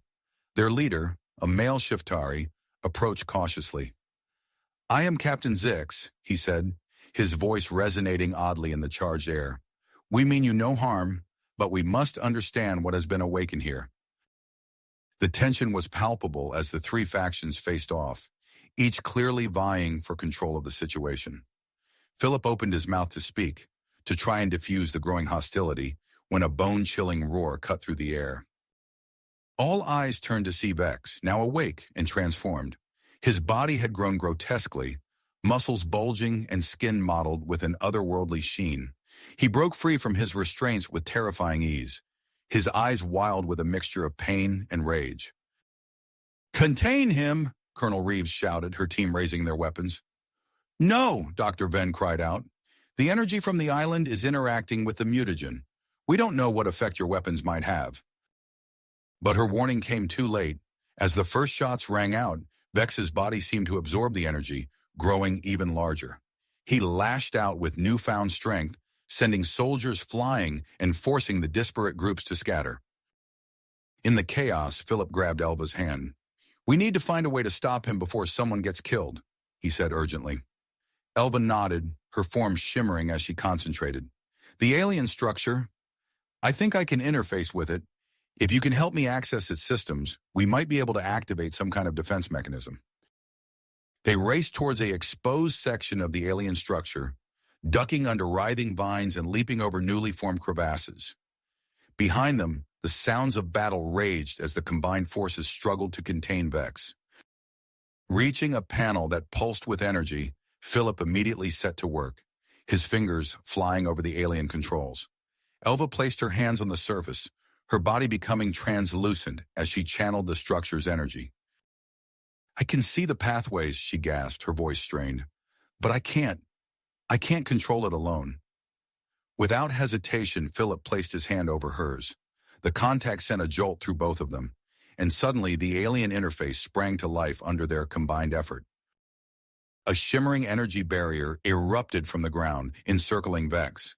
The transformed Vorta roared in fury, beating against the barrier with all his might, but it held firm. As the immediate threat subsided, the three factions regrouped, eyeing each other warily. Agent Stern was the first to approach Philip and Elva. "I think it's time we all had a talk," he said, his gaze moving between the human and Shiftari pair. "Whatever's happening here, it's clear we're going to need to work together."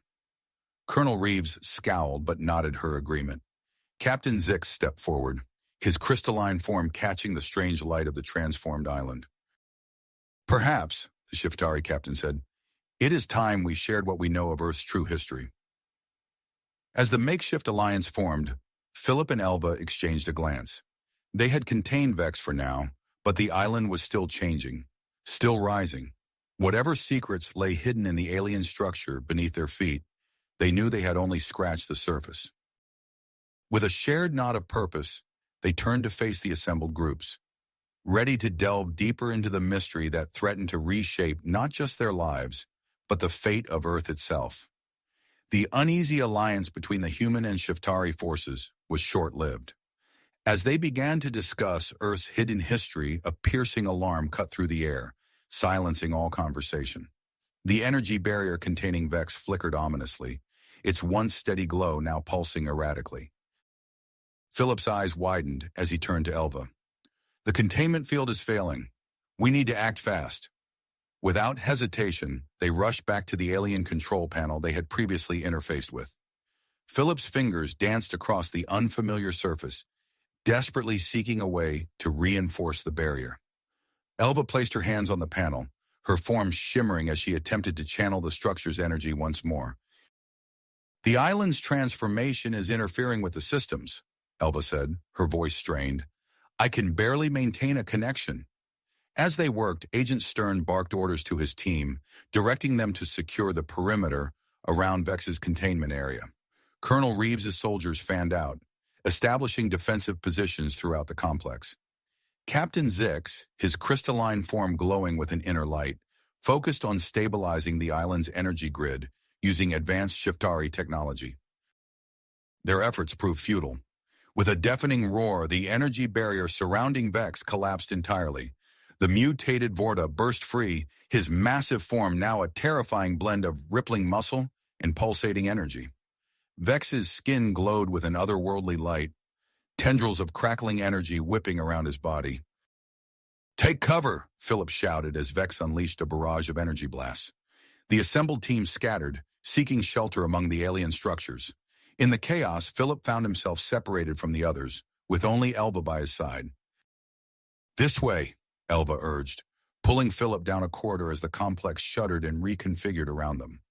They raced through a labyrinth of shifting passages, the sounds of battle echoing behind them. Suddenly, they stumbled into a vast chamber hidden deep within the alien structure. At its center stood a massive crystalline formation, pulsing with energy that seemed to sync with the island's very heartbeat. Philip approached the crystal, his scientific curiosity momentarily overshadowing their dire situation. "This must be the central power source for the entire complex," he breathed, examining the intricate patterns etched into its surface. Elva closed her eyes, extending her senses towards the crystal. "I can feel the energy flowing through it. It's alive in a way." As they studied the power source, holographic displays suddenly materialized around them, filling the air with streams of data and alien symbols. Philip's mind raced as he began to decipher the information. "Elva, look at this," he said urgently. "This island, this entire structure, it's not just a transportation hub.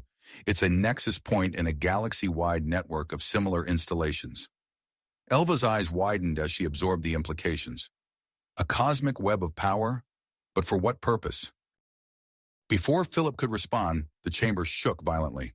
The battle against Vex was intensifying, threatening the stability of the entire complex. Through the holographic displays, they watched as Agent Stern's team lured the rampaging Vorta into a large open area. Colonel Reeves seized the opportunity, ordering her forces to unleash experimental weapons, reverse-engineered from alien technology. The resulting clash sent shockwaves through the structure, causing further instability. "We need to do something," Philip said, turning back to the crystal. "If we can interface with this power source, We might be able to activate the island's defenses? Elva nodded, placing her hands on the crystal surface. Philip joined her, and together they focused on establishing a connection with the Nexus's control systems. The crystal pulsed brighter, responding to their combined efforts. Streams of data flooded Philip's mind as Elva channeled the energy through her Shiftari abilities. With growing confidence, they began to manipulate the island's systems, activating a series of energy fields throughout the complex.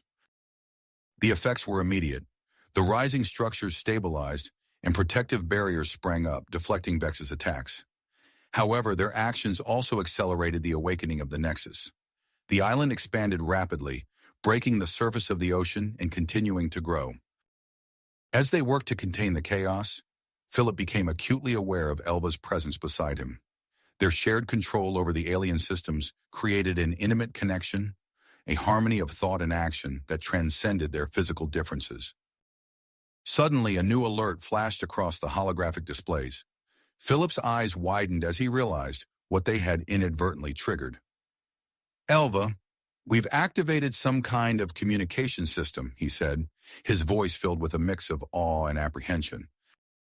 Before they could react, a powerful signal burst from the island, broadcasting across the vast expanse of space. The message, a complex blend of human, Vorta, Shiftari, and ancient alien data, announced Earth's re-emergence on the galactic stage. As the signal faded, Philip and Elva exchanged a look of shared concern. They had managed to stabilize the immediate crisis, but in doing so, they had set in motion events that would reshape the future of Earth and its place in the cosmos. The chamber fell silent, save for the steady pulse of the crystal. In that moment of calm, Philip realized that their actions had irrevocably changed the course of human history. The challenges they had faced on this island were just the beginning. As the Nexus continued to awaken and the signal raced across the galaxy, they could only wonder what new threats or opportunities awaited them in the vast, star-filled darkness of space. Space. The silence was short-lived as a piercing alarm suddenly blared through the complex, jolting Philip and Elva from their momentary trance. "Energy spike detected," Philip shouted, his eyes darting across the holographic displays. "The signal we sent out, it's causing a massive influx of power to the Nexus." Elva's form shimmered with nervous energy. "We need to stabilize the systems before—" Her words were cut off by a bone-shaking rumble that reverberated through the entire structure. The chamber walls began to shift and reconfigure, revealing previously hidden corridors and chambers. Philip and Elva stumbled as the floor beneath them trembled. "Look!" Elva pointed to one of the displays, which now showed a view of the sky above the island. The image made Philip's jaw drop. The once clear sky was now filled with a dizzying array of spacecraft, their designs as varied as they were alien. Some were sleek and angular, while others appeared almost organic, pulsing with an inner light. The sheer number of vessels was overwhelming, creating a tapestry of technology that stretched as far as the eye could see. "They're responding to our signal," Philip breathed, his mind blown at the implications. "We've just announced Earth's presence to the entire galaxy." Before they could process this new development, the sound of approaching footsteps echoed through the newly revealed corridors. Agent Stern burst into the chamber, his face a mask of tension and urgency. "We've got company," he barked, gesturing towards the exits. "And I don't just mean our new friends in orbit. Reeves and her people are making a move to seize control of this place." As if on cue, the distant sound of energy weapons discharging reached their ears. Philip and Elva exchanged a glance, their hands still intertwined on the crystal surface. "We can't let them take control," Elva said, her voice firm. "The power contained within this nexus. It's too dangerous in the wrong hands." Philip nodded, his scientific curiosity warring with the gravity of their situation. "We need to stabilize the systems and figure out exactly what this place is capable of. But first, we need to deal with Vex and Reeves." No sooner had the words left his mouth than a familiar roar echoed through the complex. Vex, still in his mutated form, was on the move again. "I've got an idea," a new voice called out. Dr. Lyra Venn entered the chamber, carrying a device that hummed with energy. "I've analyzed the failsafe system and developed an energy modulator. If I can get close enough to Vex, I might be able to stabilize his transformation." Agent Stern looked skeptical but nodded. It's worth a shot. I'll provide cover. As they prepared to confront Vex, Captain Zix and his Shiftari team arrived, their crystalline forms glowing with an inner light. We will assist in containing the threat, Zix announced, his multifaceted eyes reflecting the chamber's pulsing energy. The unlikely alliance moved out, leaving Philip and Elva to manage the Nexus's systems. They worked in tandem, their bodies pressed close as they manipulated the alien controls. The proximity sent a thrill through Philip, but he forced himself to focus on the task at hand. As they delved deeper into the Nexus's operations, they uncovered a network of subterranean chambers and passageways that honeycombed the entire structure. The holographic displays filled with new information, revealing the true scope of the alien installation. This is incredible, Elva murmured, her fingers dancing across the controls. The Nexus isn't just a transportation hub. It's a node in a vast galactic network. Philip's eyes widened as he processed the data. And its reactivation has triggered some kind of ancient protocol. Look at these energy readings. They're off the charts. Their exploration was interrupted by a violent tremor that shook the entire complex. On the displays, they watched as Dr. Venn approached the rampaging Vex, her energy modulator at the ready. With a burst of courage, she closed the distance and fired a concentrated energy pulse directly at the mutated Vorta. The effect was immediate. Vex's movement slowed, his frenzied attacks becoming less erratic. The pulsating energy that had engulfed his form began to stabilize, slowly returning him to a more controlled state. Their relief was short-lived, however, as a new threat emerged. Colonel Reeves and her forces, armed with what appeared to be reverse-engineered alien technology, began to overpower the other factions on the island. We've been preparing for this moment for decades. Reeves' voice echoed through the complex communication systems. The Nexus belongs to Earth, and we will control its power. Philip and Elva watched in horror as Reeves' team advanced, their weapons tearing through the alien structure with frightening efficiency. We need to do something, Elva said urgently, her form shimmering with nervous energy. Before Philip could respond, a blinding flash of light filled the chamber. When it faded, they found themselves face to face with a being unlike any they had ever encountered. Standing before them was a towering, multi-limbed creature with iridescent skin that seemed to shift colors with each movement. Its eyes, deep pools of swirling energy, fixed upon them with an intensity that made Philip's breath catch in his throat. I am Ambassador Sorlath, the being announced, its voice resonating directly in their minds. Representative of the Galactic Council, your actions here have set in motion events that will reshape the cosmos. We have much to discuss in very little time. As the sounds of battle drew closer, Philip and Elva realized that they stood at the precipice of a new era for humanity. The choices they made in the coming moments would determine not only Earth's fate, but its place in a vast, complex galactic civilization they were only beginning to comprehend. Comprehend. The alien ambassador's arrival marked a turning point, but before anyone could fully process the implications, a violent tremor shook the chamber. Philip's eyes darted to the holographic displays, which now showed a massive energy vortex forming above the island. The swirling portal grew larger by the second, its gravitational pull increasing exponentially. Outside, debris from the damaged alien structure began to lift off the ground, creating a dangerous maelstrom of twisted metal and crystalline shards. We need to act now, Elva said urgently, her form flickering between solid and ethereal as the cosmic energies surged around them. Nodding in agreement, Philip turned to Ambassador Sorlath. We have to stabilize the Nexus. Can you help us? The alien's multifaceted eyes pulsed with an inner light. I can guide you, but the power to control this node lies within you both. Your unique physiologies are the key. Without hesitation, Philip and Elva moved to the center of the Nexus control room. Their bodies, still crackling with residual energy from their earlier connection, began to glow brighter as they channeled the power flowing through the alien systems. As they worked, the physical toll of interfacing with such powerful energies became evident. Philip's skin shimmered with an otherworldly light, while Elva's Shiftari form fluctuated rapidly between her humanoid appearance and her natural energy state.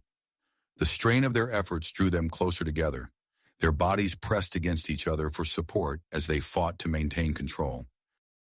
Outside the chamber, chaos reigned. Agent Stern's voice crackled over the communication system. "We're losing structural integrity.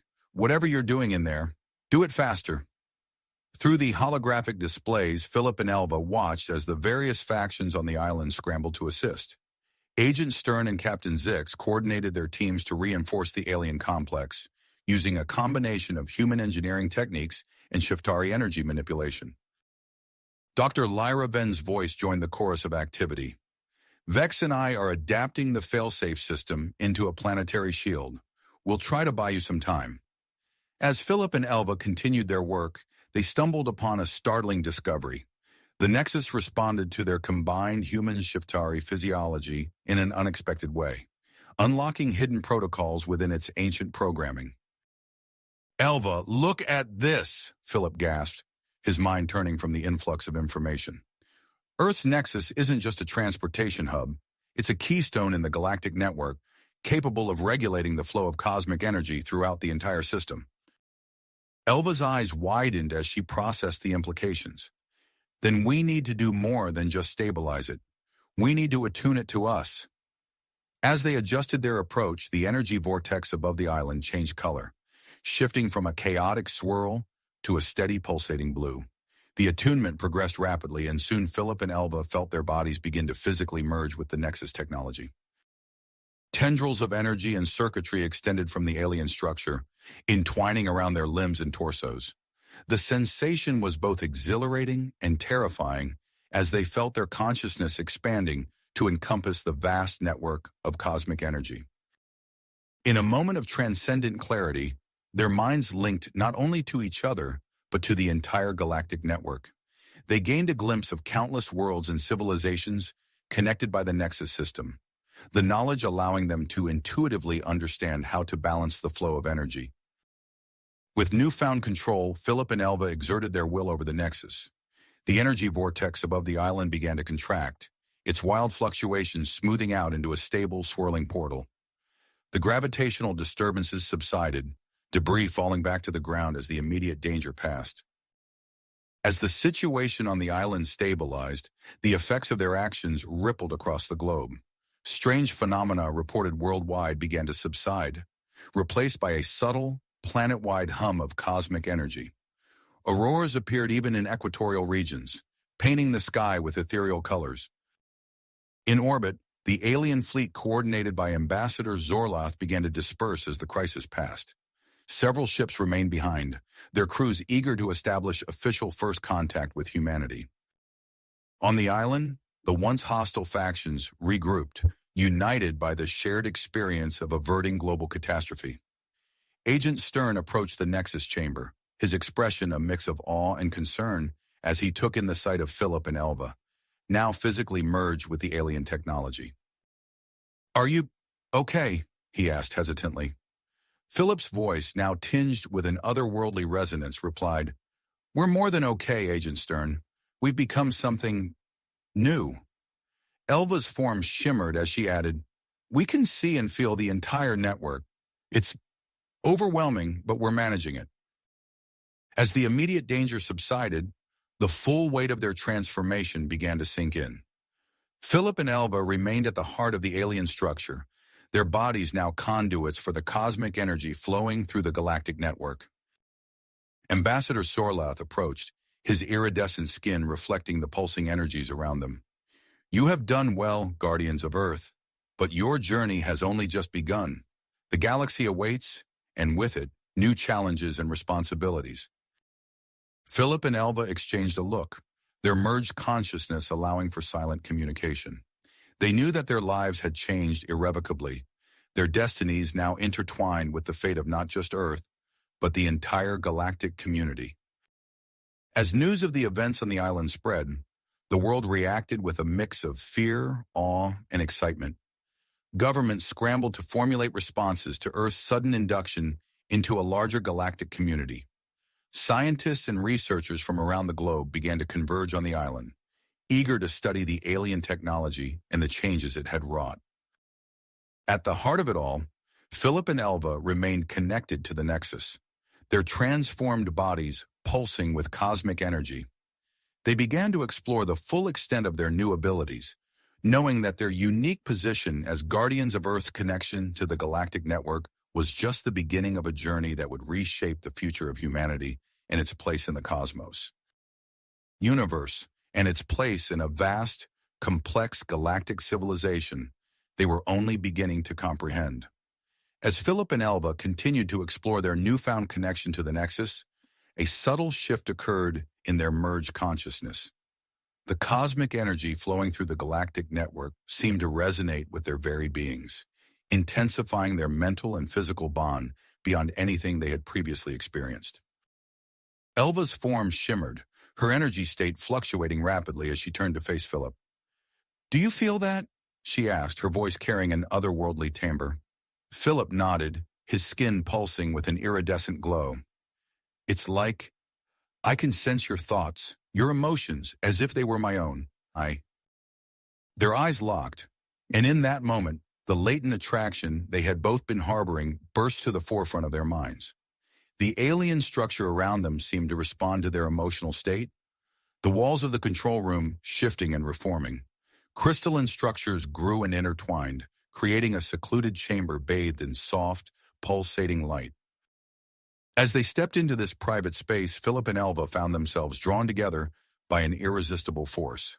Their bodies, still partially merged with the Nexus technology, began to synchronize in ways that defied conventional physics.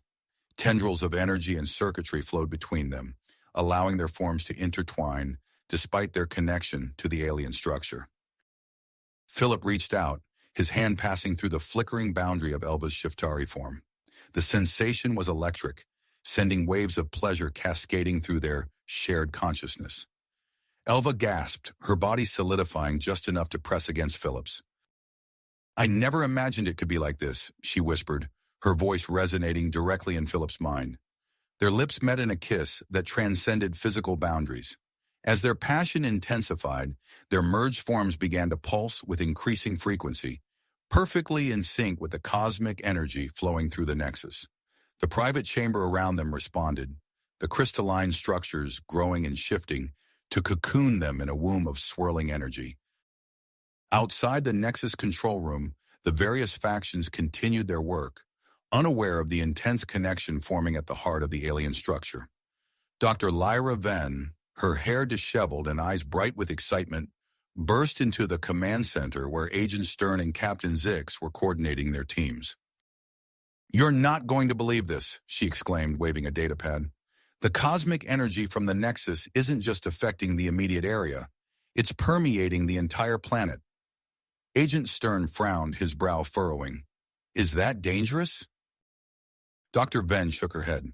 "Not dangerous, no. But it is changing things. All living organisms on Earth are gradually being altered at a cellular level. Given enough time, this could lead to enhanced abilities in humans and other species." Captain Zix's multifaceted eyes pulsed with interest. "Such developments could significantly alter the balance of power in this sector of the galaxy. We must proceed with caution." As the implications of Dr. Venn's discovery sank in, Agent Stern realized the need for a unified approach to managing Earth's new status. He turned to address the assembled group.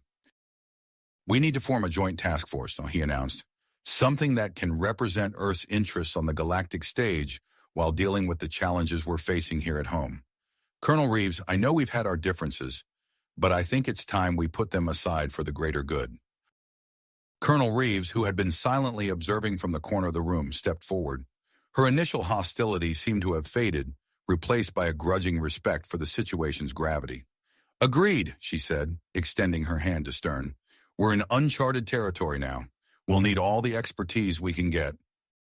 As they began to discuss the logistics of their new alliance, Ambassador Zorloth entered the room, his iridescent form drawing all eyes. "I have contacted the Galactic Council," the alien announced, his mental voice resonating with authority. "A diplomatic envoy is being dispatched to Earth. They will guide your species through this transition and help maintain stability in the region." The news of Earth's transformation spread rapidly across the globe, eliciting a wide range of reactions.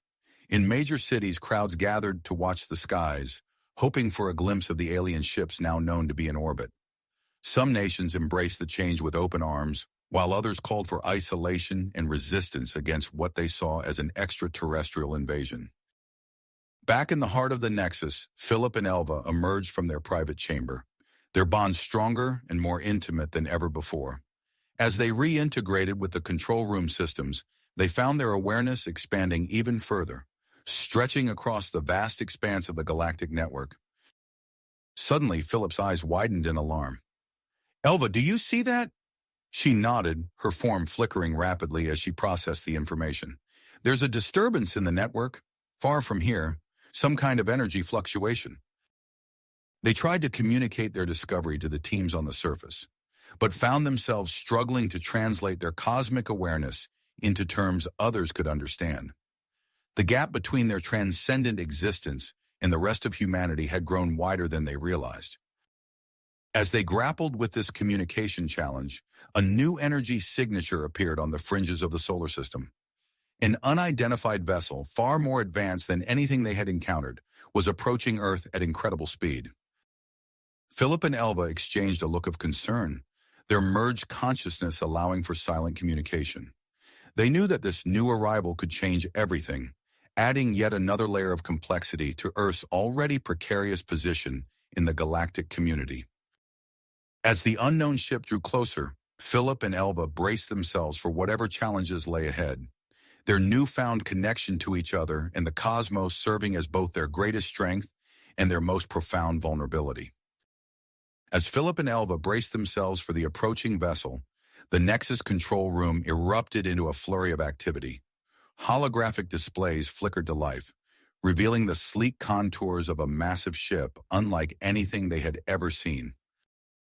Ambassador Zorlath's iridescent form pulsed with excitement. "It's the Galactic Council flagship," he announced, his mental voice resonating with awe. "They've sent a high-level delegation." Before anyone could react, a brilliant flash of light filled the room. When it faded, a group of diverse alien beings stood before them, their forms ranging from the familiar to the utterly bizarre. At the forefront stood Grand Arbiter Zilvax, a towering figure with multiple arms and iridescent scales that shimmered with every movement. The being's presence commanded immediate attention, and even the normally unflappable Agent Stern found himself momentarily speechless. "Greetings, Guardians of Earth," Zilvax's voice reverberated through the room, bypassing spoken language entirely. "We come in response to the unprecedented events unfolding on your world." Philip and Elva, still merged with the Nexus, felt their consciousness automatically interfacing with the advanced translators worn by the council members. The connection allowed for seamless communication, bridging the gap between their transcendent state and the physical world. "Grand Arbiter," Philip's voice carried an otherworldly resonance. "We detected a disturbance in the network. Is that why you're here?" Zilvax's multifaceted eyes narrowed. "Indeed. The situation is far more severe than you realize. The energy fluctuations you sensed are the work of the Voidwalkers, a rogue faction seeking to manipulate the galactic network for their own ends." The room fell silent as the implications sank in. Dr. Lyra Venn, her eyes wide with a mix of fear and fascination, stepped forward. "What can we do to stop them?" The Grand Arbiter's scales rippled, creating a mesmerizing display of color. "We propose a bold solution. Earth's newly activated Nexus can serve as a focal point to recalibrate the entire galactic network. This would not only stabilize the system, but also strengthen our defenses against future manipulation." Excited murmurs filled the room, but Elva's shimmering form pulsed with concern. "What's the catch?" she asked, her voice echoing with cosmic resonance.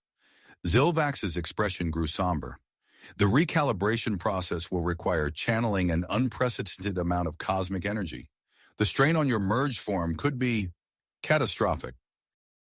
The room erupted into heated debate.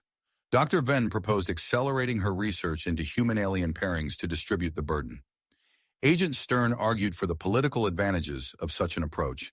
Captain Zix warned of unforeseen consequences to both human and Shiftari species. As the arguments intensified, alarm signals suddenly blared throughout the control room. Holographic displays showed the energy disturbance in the distant sector, rapidly expanding, threatening to engulf entire star systems. "We're out of time," Zilvax announced, his voice cutting through the chaos. "Action must be taken now to prevent a cascading failure of the entire network." In that moment of crisis, Philip and Elva made their choice. Their merged consciousness reached out, interfacing more deeply with the Nexus than ever before. "We'll do it," they said in unison, their voices resonating with unwavering grit. Ignoring the protests erupting around them, Philip and Elva began to channel the full power of Earth's cosmic energy. Their merged form glowed with intense, pulsating light. Arcs of energy crackled across their skin and the surrounding alien structure, the air itself seeming to vibrate with awe-inspiring power. The energy vortex above the island expanded dramatically, creating a visible connection to the night sky. Streams of cosmic energy flowed through this conduit, linking Earth's nexus to the broader galactic network. Across the globe, the effects were immediate and awe-inspiring. Auroras painted the skies in vibrant hues, visible even in broad daylight. People reported strange tingling sensations, while electronic devices worldwide experienced momentary glitches. In orbit, the Galactic Council flagship deployed additional devices, working to stabilize Earth's immediate space environment and prevent damage to satellites and spacecraft. Back in the control room, Philip and Elva's merged form began to destabilize under the immense pressure. Their physical bodies started to lose cohesion, gradually becoming more energy than matter. Despite the obvious risk, they pushed on, their consciousness stretched to its limits as they worked to recalibrate the vast galactic network. Dr. Venn, monitoring their vital signs, noticed something unexpected. "Their cellular structure," she gasped. "It's changing, adapting to the energy flow." Indeed, instead of breaking down, Philip and Elva's merged forms seemed to be evolving, their bodies reshaping themselves to better channel the cosmic power coursing through them. As the recalibration neared its climax, Philip and Elva found themselves at the heart of a swirling vortex of cosmic energy. Their consciousness, now expanded beyond anything they had ever experienced, touched the very edges of the galaxy. In that moment of transcendent awareness, they sensed the Voidwalker's presence, a dark, corrupting force seeking to twist the network to its will. With their newly evolved abilities, Philip and Elva prepared to make one final push, knowing that the fate of Earth and the entire galaxy hung in the balance. The control room fell silent, all eyes fixed on the shimmering, energy-wreathed forms of Philip and Elva as they reached the critical juncture of the recalibration process. The air crackled with tension and raw power, the outcome of their daring plan still unknown. Uncertain. In that moment of crisis, Philip and Elva's merged consciousness surged forward, pushing beyond the limits of their previous capabilities. A blinding flash of light engulfed the control room, forcing everyone to shield their eyes. When they could see again, they gasped in collective awe. Philip and Elva's forms had become pure energy, their bodies shimmering with an otherworldly radiance that pulsed in sync with the cosmic forces flowing through the Nexus. The air around them crackled with power as they channeled the full might of Earth's cosmic energy. Their merged form began to stabilize, adapting to the immense energy coursing through them. The Nexus responded, creating a swirling cocoon of energy that enveloped the pair, protecting them from the raw power they were wielding. Dr. Venn's eyes widened as she studied the readings on her datapad. "Incredible," she breathed. "Their cellular structure is evolving at an unprecedented rate. They're becoming something new." Grand Arbiter Zilvax's multifaceted eyes pulsed with intense concentration. "They're interfacing directly with the galactic network," he announced. "The recalibration is spreading across the cosmos." On the holographic displays, they watched as the energy disturbance in the distant sector began to subside. The corrupting influence of the Voidwalkers was pushed back, overwhelmed by the harmonious flow of cosmic energy emanating from Earth's nexus. As the immediate threat passed, Philip and Elva's expanded consciousness began to retract. Their awareness, which had stretched to the very edges of the galaxy, slowly returned to the control room. The protective cocoon surrounding them dissipated, revealing their transformed bodies. They stood before the assembled group, their forms composed of living energy. Their features were recognizable, but their bodies shimmered with an inner light that seemed to pulse in time with some unseen cosmic rhythm. Philip opened his eyes, which now glowed with an ethereal blue light. We did it, he said, his voice carrying an otherworldly resonance. Elva nodded, her own form flickering slightly as she moved. The network is stabilized. The Void Walker's influence has been neutralized, at least for now. Grand Arbiter Zilvax approached them, his expression a mixture of awe and concern. You have accomplished something truly remarkable, he said. But at what cost to yourselves? Dr. Venn stepped forward, her datapad clutched tightly in her hands. Initial scans show their new forms are stable, she reported, but the long-term effects of this transformation are unknown. We'll need to conduct more thorough examinations. Agent Stern, ever the pragmatist, saw an opportunity. This transformation could have significant diplomatic implications, he said. Philip and Elva could serve as Earth's official ambassadors to the Galactic Council. Their unique status would give us an unprecedented advantage in interstellar negotiations. Captain Zix, who had been observing silently, finally spoke. While I had reservations about such extensive merging between our species, I cannot deny the potential benefits. We should establish a joint human-Shiftari research initiative to explore the possibilities of controlled evolution through cosmic energy manipulation. As the group discussed the implications of recent events, Philip and Elva explored their new forms. They discovered they could manipulate the cosmic energy within them, shaping it to create more solid, tangible forms when needed. Philip reached out, his energy-based hands solidifying enough to touch Elva's arm. The contact sent a surge of sensation through both of them, their merged consciousness allowing them to share the experience on a level beyond physical touch. This is incredible, Elva said, her voice filled with wonder.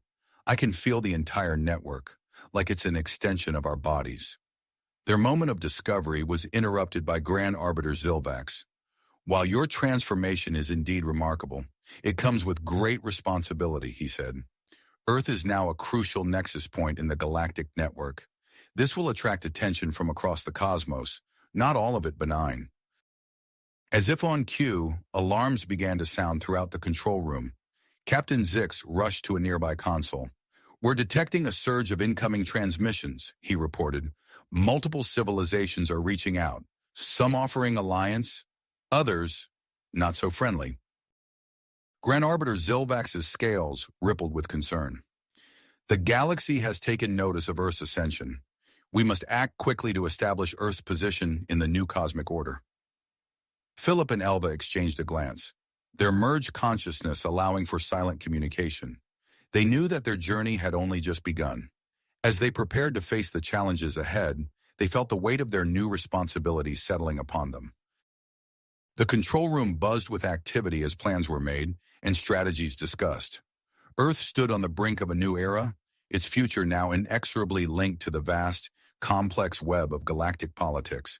And at the center of it all stood Philip and Elva, their transformed bodies glowing with the power of the cosmos, ready to guide humanity into the unknown. Cosmic community.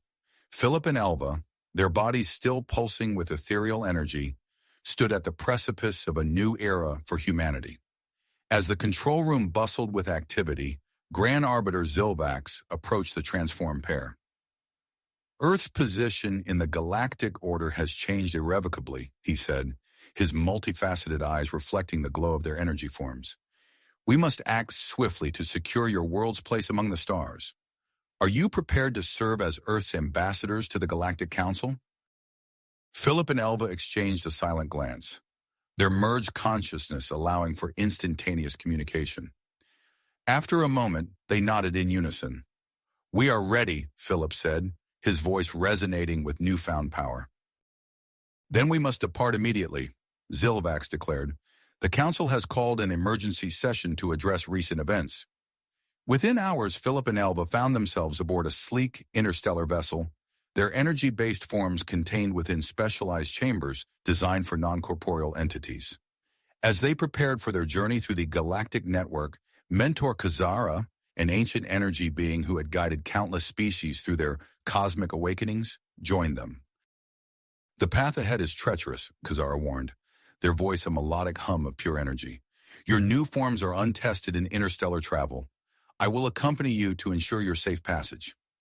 As the ship entered the vast, shimmering expanse of the galactic network, Philip and Elva marveled at the streams of cosmic energy flowing around them.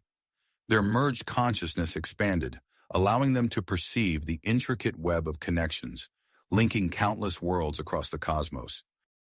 Suddenly, alarm klaxons blared throughout the ship. Philip felt a wrenching sensation, as if his very essence was being pulled apart. "Elva!" he cried out, reaching for her with tendrils of energy. "Philip!" Elva's voice was distant, fragmented.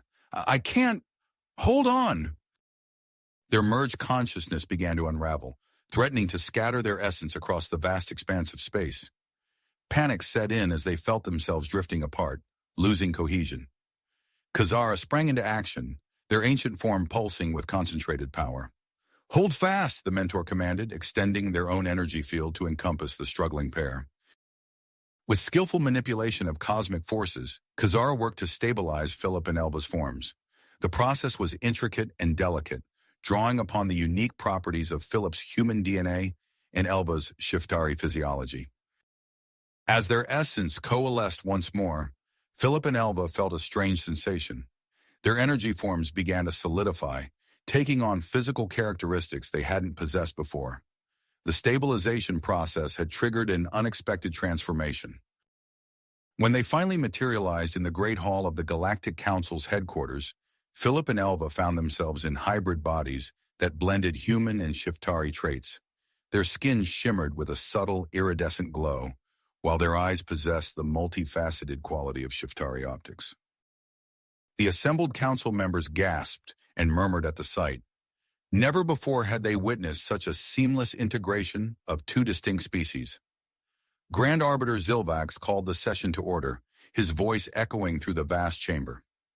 "Esteemed members of the Galactic Council, we gather here to address the recent events on Earth and their implications for our cosmic community." As Philip and Elva prepared to present Earth's case, they became aware of a new ability. Their hybrid forms granted them enhanced empathic powers, allowing them to sense the emotions and intentions of the diverse alien representatives surrounding them. A faction of conservative council members radiated waves of suspicion and fear. Philip could feel their concern over Earth's rapid ascension to prominence. One of these members, a towering insectoid being, stepped forward. "Earth is but an infant in cosmic terms," it chittered. "Their unpredictable nature and lack of experience pose a grave threat to galactic stability. We cannot allow them to upset the delicate balance we have maintained for eons." Murmurs of agreement rippled through the chamber. Philip and Elva exchanged a worried glance, realizing the magnitude of the challenge before them. As tensions rose, an unexpected ally emerged. A being of pure light floated forward, its form shimmering with almost unchecked power. "I am Ambassador Lyra of the Etheri," the being announced, its voice a melodious chime. "We have observed humanity's progress with great interest. Their adaptability and the unique bond exemplified by these hybrids before us hold immense potential. The Etheri stand in favor of Earth's inclusion in galactic affairs." The support of the highly advanced Etheri swayed many undecided council members. Philip and Elva could sense the shift in the emotional current of the room. However, this development also drew the attention of a group of robed figures observing from the shadows. Philip's enhanced senses detected a spike of intense interest from these beings. As the council deliberations continued, Philip and Elva began to notice new abilities manifesting in their hybrid bodies. With a thought, Philip created a small force field around his hand. Elva discovered she could subtly influence the thought patterns of a nearby council member, calming their agitation. These new powers, while potentially useful in negotiations, also raised ethical concerns. Philip and Elva silently agreed to use them judiciously, if at all. As the session neared its conclusion, the robed figures approached. One of them lowered their hood, revealing a face of shifting geometric patterns. "We are the cosmic architect," the being said, its voice resonating on multiple frequencies. "Your hybrid nature intrigues us. We offer to train you in advanced energy manipulation techniques, which could greatly enhance Earth's position in the galactic community." Philip felt a surge of excitement at the prospect. The potential benefits for Earth were enormous. However, he sensed hesitation from Elva. This training would require you to undergo a series of trials, the cosmic architect continued. Be warned, these trials may further alter your physical forms and could separate you for extended periods. This proposition created immediate conflict between Philip and Elva. Their disagreement manifested physically, causing fluctuations in their hybrid forms that drew curious glances from the council members. Before they could discuss the offer further, Grand Arbiter Zilvax announced the council's decision. Earth is granted probationary membership in the galactic community, he declared.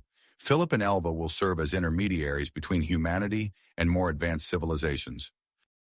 As the council session adjourned, Philip and Elva found themselves at a crossroads.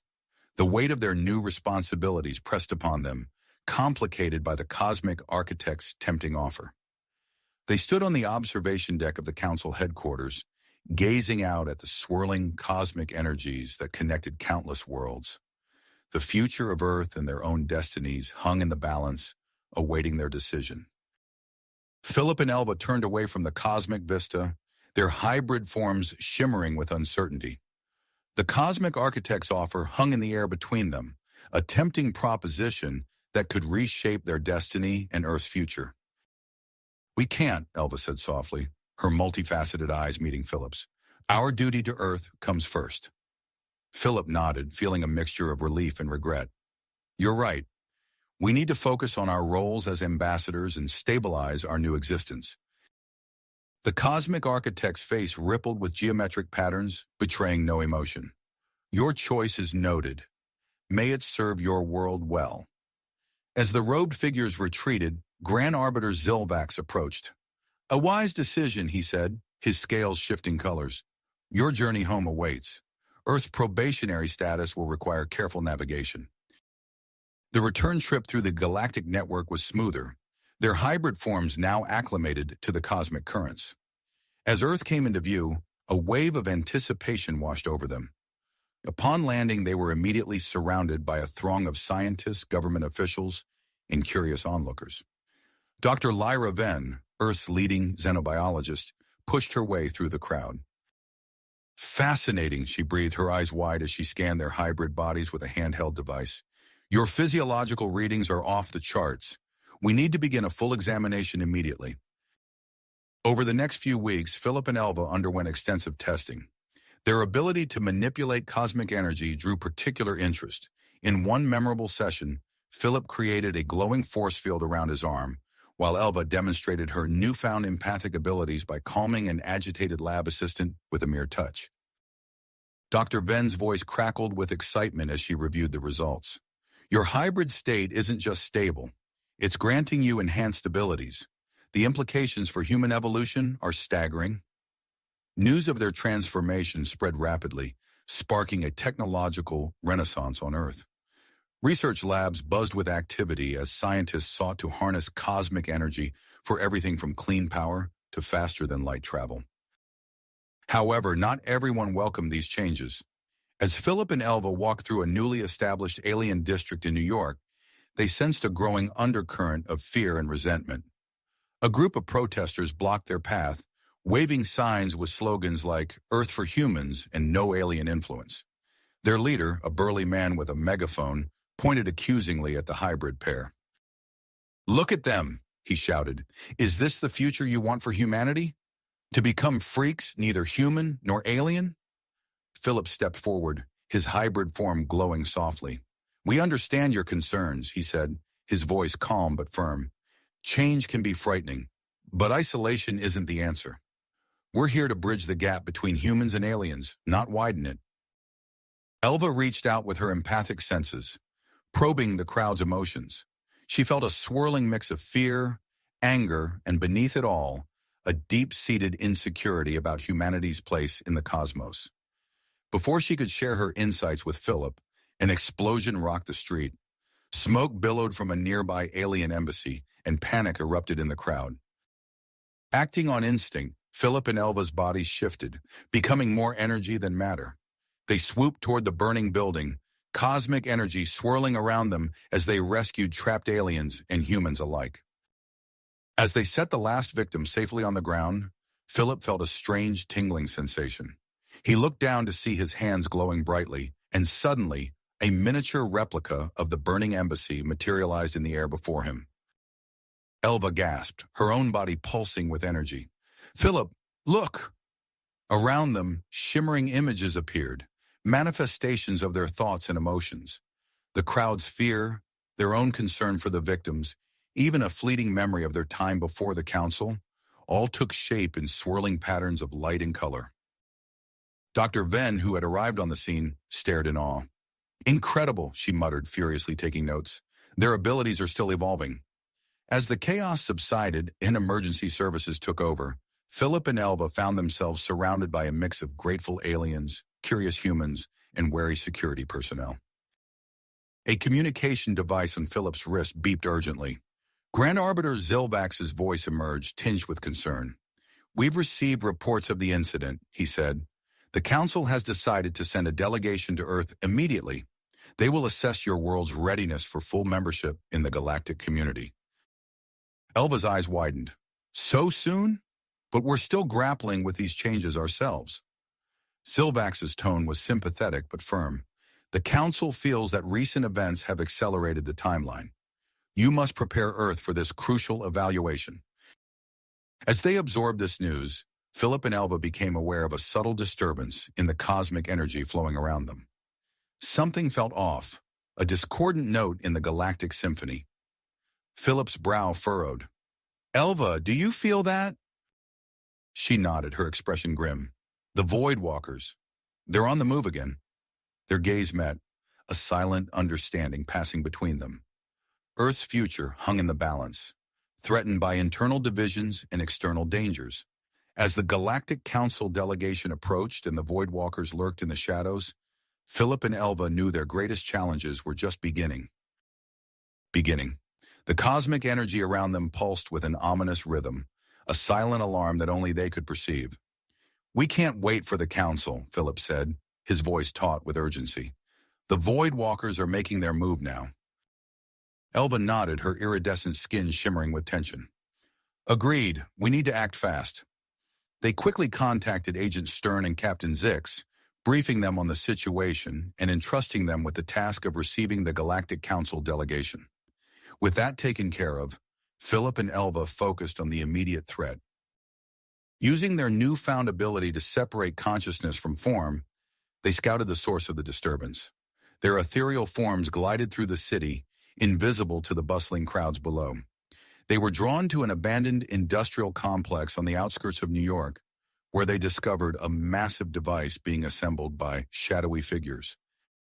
"An energy-draining device," Elva observed, her consciousness intertwining with Philip's as they shared information. "If activated, it could destabilize Earth's nexus point." They returned to their physical bodies, the sudden snap back to corporeal form, leaving them momentarily disoriented. Wasting no time, they mobilized their newly formed team of energy manipulators, the Cosmic Guard. Marcus Thompson, a young human with an exceptional aptitude for cosmic energy manipulation, stood at attention as Philip briefed the team. His eyes gleamed with a mix of excitement and drive. "This won't be easy," Philip warned. "The Void Walkers have advanced defense systems. We'll need to use every trick we've learned." As they approached the industrial complex, the team encountered their first obstacle: a network of energy-based force fields and autonomous drones. Philip and Elva combined their hybrid abilities, creating a camouflage field that bent light and energy around the team. "Stay close," Elva whispered as they slipped past the initial security perimeter. Inside the facility, they split into 3 groups. Philip led his team towards the energy-draining device, while Elva headed for the control center. Marcus, proving his worth, took charge of the diversion team. Philip's group encountered fierce resistance as they neared their target. Void Walker operatives wielded weapons that crackled with dark energy. Philip's hybrid form blurred with speed as he engaged the enemy, his fists glowing with concentrated cosmic power. "Keep moving," he shouted to his team as he fended off multiple attackers. "Dismantle that device." Meanwhile, Elva's team faced a different challenge at the control center. Human hostages cowered behind their Void Walker captors, complicating the situation. Elva reached out with her empathic senses, feeling the fear radiating from the hostages and the cold purpose of their captors. She signaled to her team, using her abilities to guide them through the room without endangering the civilians. Across the facility, Marcus Thompson found himself in a precarious situation. His diversion had worked too well, drawing a large contingent of void walkers to his position. Trapped in a section filled with unstable energy containment units, Marcus's mind raced. "Everyone behind me," he ordered his team. With precise control, Marcus manipulated the energy within the containers, creating a cascading series of explosions that incapacitated their pursuers without harming his team. As the battle raged on, Philip and Elva began to feel the strain of prolonged power use. Their hybrid forms flickered, edges blurring as they struggled to maintain cohesion. "Philip, we can't keep this up much longer," Elva communicated telepathically, her mental voice strained. Before Philip could respond, Dr. Lyra Ven's voice crackled over their communication devices. "I've found a weakness in their tech. Target the following energy frequencies." Armed with this new information, the tide of battle shifted. Philip's team successfully disabled the energy-draining device, while Elva's group freed the hostages and secured the control center. Marcus and his team rejoined the others, rounding up the remaining Void Walkers. As the situation came under control, Agent Stern's urgent message reached them. The Galactic Council delegation was on its way to observe the cleanup operation. Exhausted but resolute, Philip and Elva coordinated the post-battle procedures. They ensured the captured Void Walkers were securely contained and the energy-draining device was properly dismantled. Marcus led a team to sweep for any remaining alien technology or energy anomalies.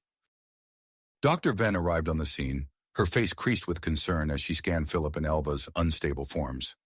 "Your hybrid bodies need immediate attention," she warned. "You require regeneration in a specialized cosmic energy chamber." Before they could respond, the Galactic Council delegation arrived, led by Ambassador Zorlath. The delegates observed the efficient cleanup operation with keen interest, particularly noting Marcus Thompson's leadership and the seamless cooperation between humans and aliens. Philip and Elva stepped forward to brief the delegation, their forms now visibly flickering. As they began to speak, their bodies suddenly lost cohesion, their consciousnesses barely maintaining control over their rapidly destabilizing physical forms. Dr. Ven rushed to their aid, her equipment whirring as she attempted to stabilize them. The Galactic Council delegates watched with a mix of concern and fascination, realizing that the unique nature of Philip and Elva's hybrid existence was both Earth's greatest strength and its most vulnerable point in the cosmic community. As Philip and Elva struggled to maintain their physical forms, the fate of Earth's position in the galactic order hung in the balance. The Void Walker threat had been neutralized, but the cost to Earth's ambassadors remained to be seen. Their forms shimmered, energy crackling around them as they fought to maintain cohesion. In that critical moment, Dr. Ven's eyes widened with alarm. "They're destabilizing!" she shouted, rushing forward with her team. Before anyone could react, Philip and Elva's hybrid forms collapsed entirely. Two distinct energy signatures pulsed where they once stood, swirling in chaotic patterns. The Galactic Council delegates watched in stunned silence as Dr. Ven's team sprang into action, swiftly deploying specialized stasis pods to contain the volatile energy. "Secure those signatures," Dr. Ven ordered, her voice sharp with urgency. The pods hummed to life, enveloping the energy within their protective fields. Ambassador Zorlath stepped forward, his multiple eyes blinking rapidly. "What has happened to Earth's ambassadors?" Agent Stern, who had arrived moments earlier, answered grimly. "Their hybrid forms have destabilized. We need to get them to our advanced medical facility immediately." As the stasis pods were loaded onto a high-speed transport, Marcus Thompson approached Agent Stern. "What can I do to help?"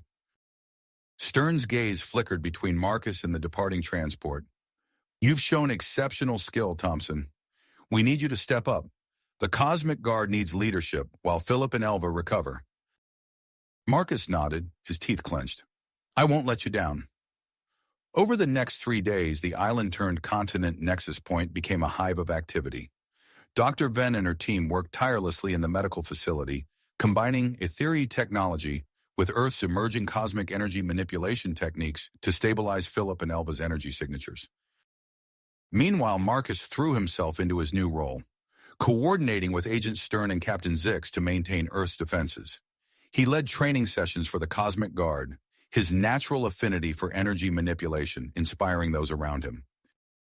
On the fourth day, Dr. Venn emerged from the medical facility, exhaustion etched on her face but triumph in her eyes. "We've done it," she announced to the waiting group. "Philip and Elva have been successfully reintegrated into new physical forms."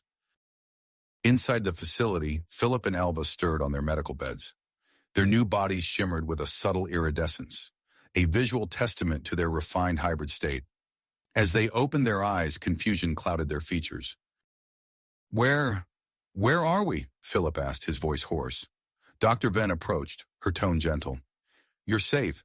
Your hybrid forms destabilized, but we've managed to reintegrate your consciousness into new, more stable bodies." Elva tried to sit up but faltered, her movements uncoordinated. "Everything feels different." "It will take time to adjust," Dr. Venn explained. "You've experienced some memory loss and disorientation. We'll need to start a comprehensive rehabilitation program." As Philip and Elva began their recovery, the Galactic Council delegation continued their assessment of Earth. They toured key facilities, including the expanding Nexus Point and the Cosmic Guard Training Center. Ambassador Sorloth showed particular interest in Marcus Thompson's progress. "Your abilities are remarkable for one so new to cosmic energy manipulation," Sorloth commented as Marcus demonstrated an advanced shielding technique. Marcus inclined his head respectfully. "Thank you, Ambassador. I've had excellent teachers in Philip and Elva." While Earth's defenses were being scrutinized, a team of human and alien scientists made a chilling discovery. Dr. Venn called an urgent meeting with Agent Stern, Captain Zix, and Marcus. "The Voidwalker device wasn't an isolated threat," she explained, projecting a holographic map of the galaxy. "It was part of a larger network designed to destabilize multiple nexus points simultaneously."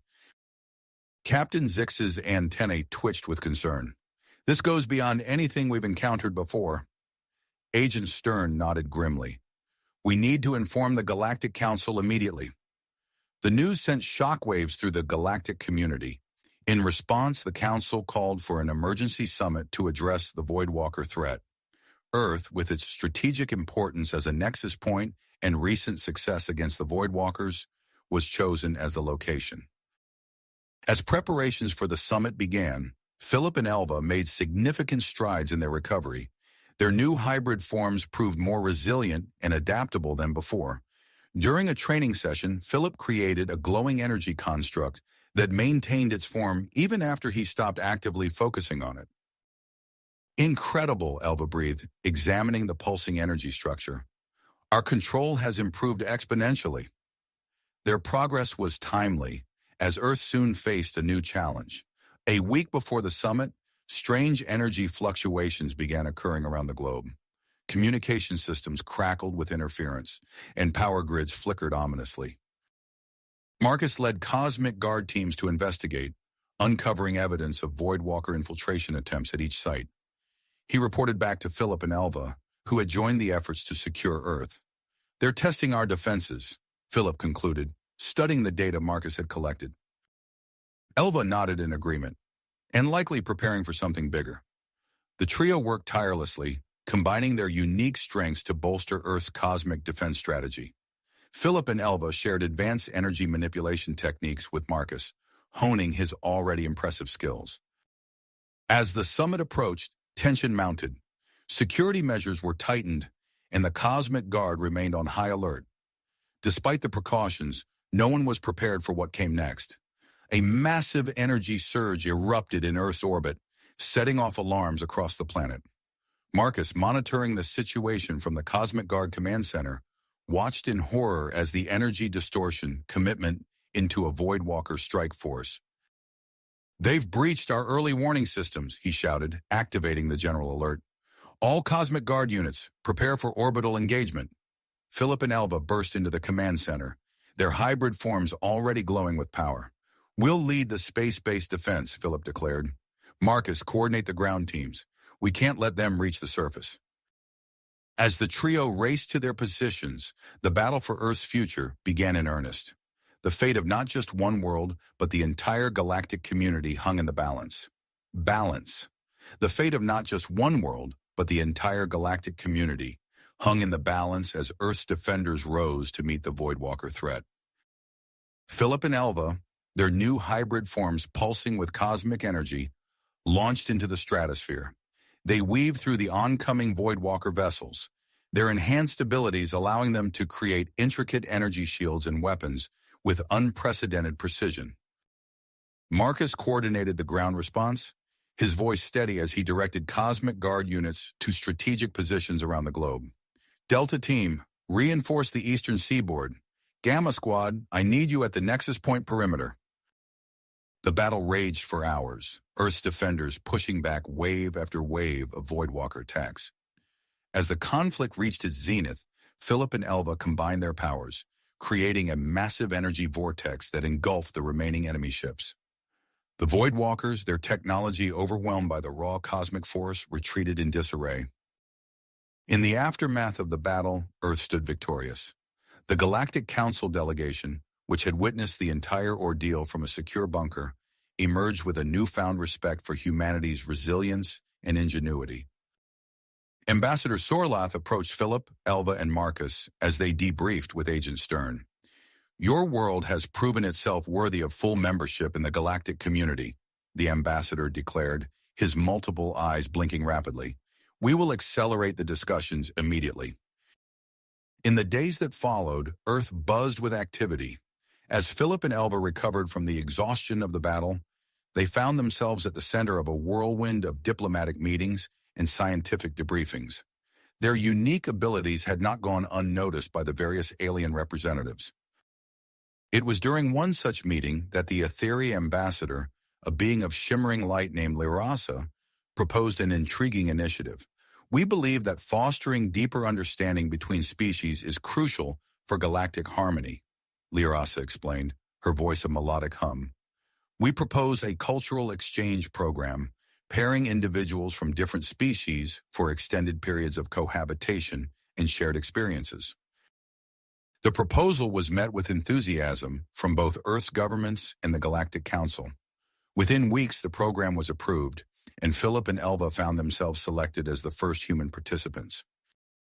Their partner in this groundbreaking initiative was Zara, a young Etheri scientist specializing in xenobiology and cosmic energy manipulation. When Zara arrived at the Nexus Point, her ethereal form drew gasps of wonder from the assembled humans. Her body seemed to shimmer and shift, translucent one moment and glowing the next. As Zara approached Philip and Elva, her curiosity was palpable.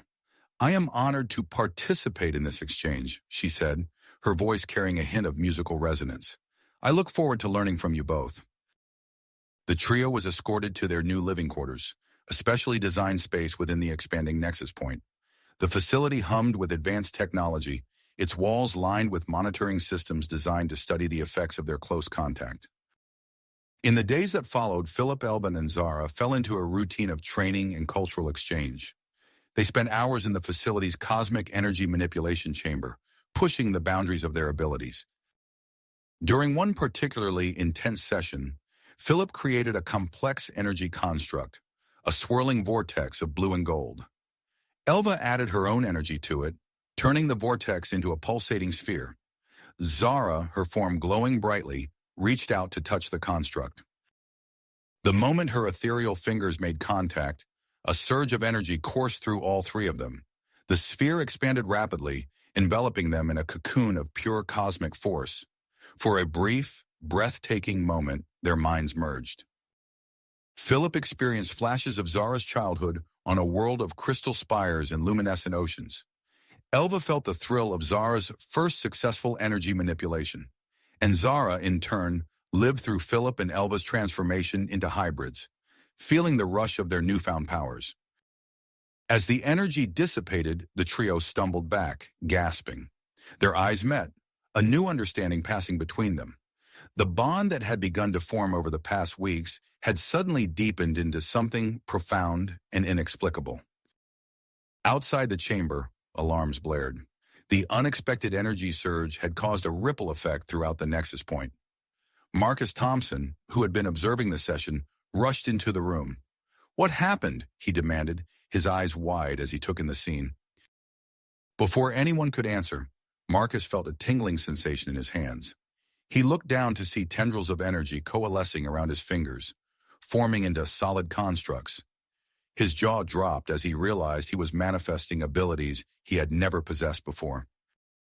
As the four of them stood there, marveling at this unexpected turn of events, they were unaware of the far-reaching consequences of their actions.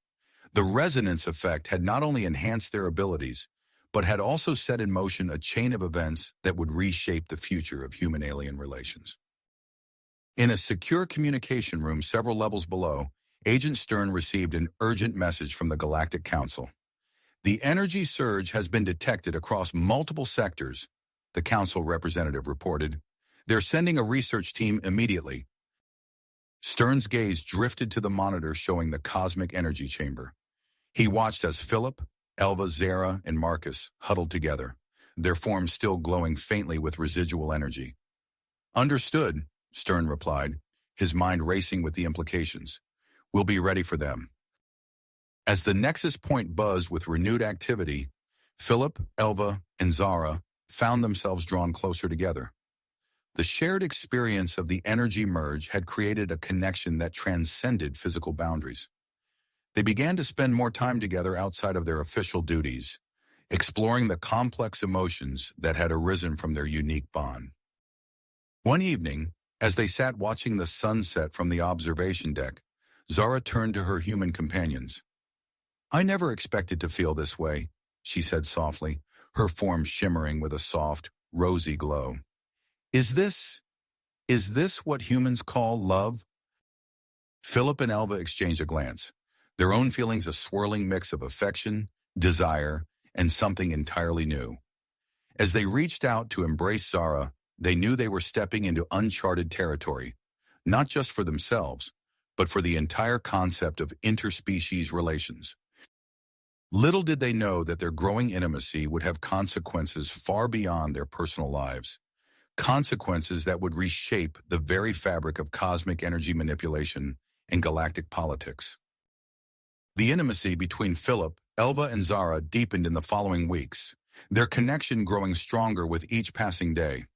However, their personal journey was soon overshadowed by unprecedented global events that would reshape the very face of Earth. It began with subtle tremors beneath their feet, barely noticeable at first. Within days, the vibrations intensified, and the nexus point began to expand at an alarming rate.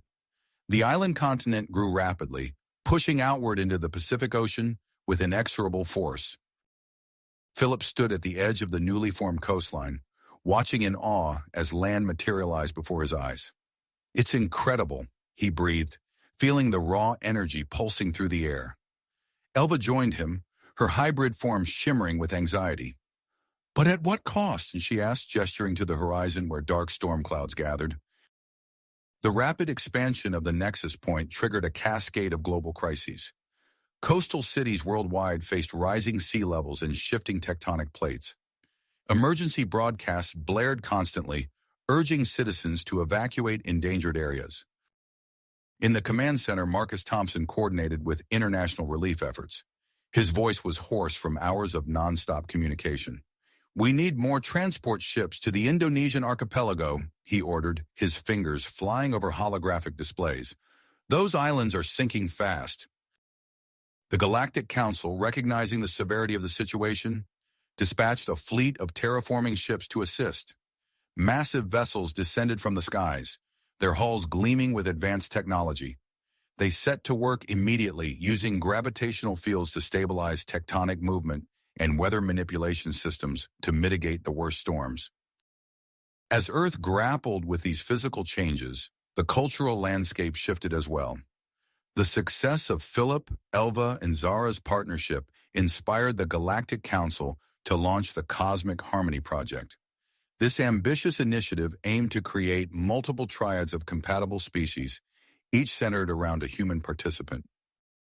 Marcus, recognized for his exceptional progress, found himself at the forefront of this new endeavor. He was introduced to his new partners.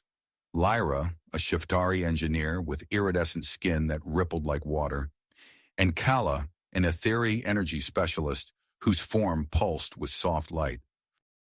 Their first meeting took place in a newly constructed facility near the expanding Nexus Point. As Marcus shook hands with Lyra, he felt a spark of energy pass between them. Kala's touch brought a sense of calm and clarity he had never experienced before. "Welcome," Marcus said, his voice filled with a mixture of excitement and nervousness. "I look forward to working with you both." Lyra's multifaceted eyes sparkled with curiosity. "The pleasure is ours, Marcus. Your species has shown remarkable adaptability." Kala's melodic voice added, "Together we hope to unlock new potentials in cosmic energy manipulation." As the triad settled into their new living quarters, designed to harness and study their energy fluctuations, tensions rose elsewhere on Earth. Victor Graves, a charismatic human leader, emerged as the face of the Earth First movement. His impassioned speeches against increased alien influence gained traction among those fearful of change. "We cannot allow our planet to be reshaped by cosmic forces we barely understand," Graves shouted to a crowd of supporters in Washington, D.C. "It's time to take back control of our own destiny." The growing unrest prompted the Galactic Council to propose a joint human-alien governing body to oversee Earth's transition into the galactic community. This proposal met resistance from both Earth First supporters and conservative alien factions. Amidst the political turmoil, Philip, Elva, and Zara made a groundbreaking discovery. During an intimate encounter, their combined energy manipulation accidentally created a stable micro-wormhole. For a brief moment, they glimpsed a distant part of the galaxy before the portal collapsed. Dr. Lyra Venn, leading a team of human and alien scientists, immediately began studying the data from this event. "This could revolutionize interstellar travel," she explained to a rapt audience of researchers. "The unique combination of human adaptability, Shiftari energy manipulation, and etheri cosmic awareness might be the key we've been searching for." As Earth continued its rapid transformation, Marcus and his triad achieved their own breakthrough. During a training session, they successfully created a sustained energy field that enhanced the abilities of everyone within its radius. Marcus felt the power coursing through him, his senses sharper than ever before.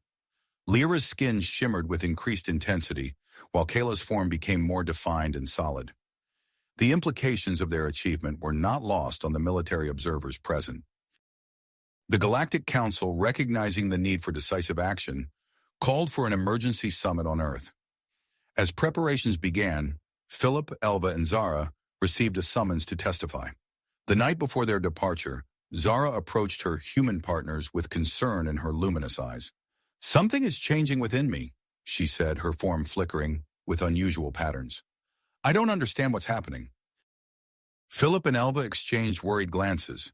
As they embraced Zara, they noticed subtle changes in her physical form, a solidity that hadn't been there before, and a warmth that felt almost human.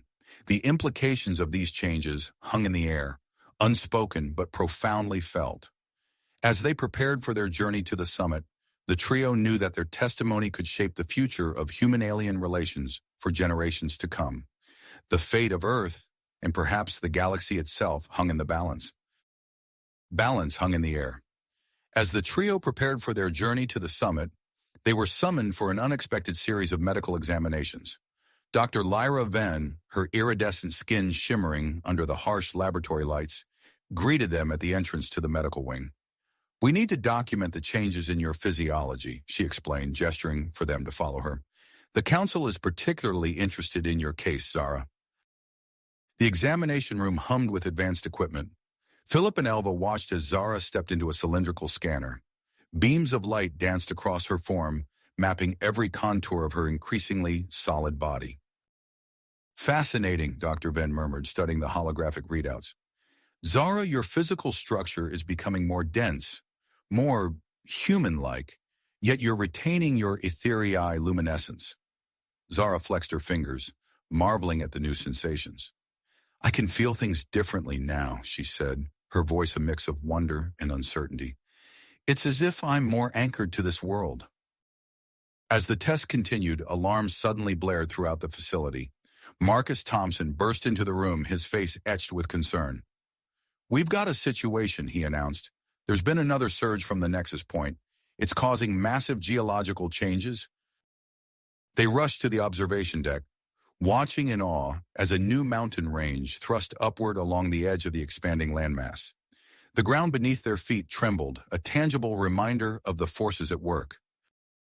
"This is unprecedented," Dr. Venn breathed, her multifaceted eyes wide. "The rate of expansion is beyond anything we've modeled." Reports flooded in from around the globe. Coastal regions were being battered by earthquakes and tsunamis, forcing large-scale evacuations. The Galactic Council's terraforming fleet sprang into action, their massive ships descending from the skies. Philip watched as the alien vessels deployed enormous energy dampeners, their fields shimmering as they worked to slow the Nexus Point's expansion. "It's not enough," he said, his voice tight with worry. "We need to do more." As if in response to his words, a familiar face appeared on the main view screen.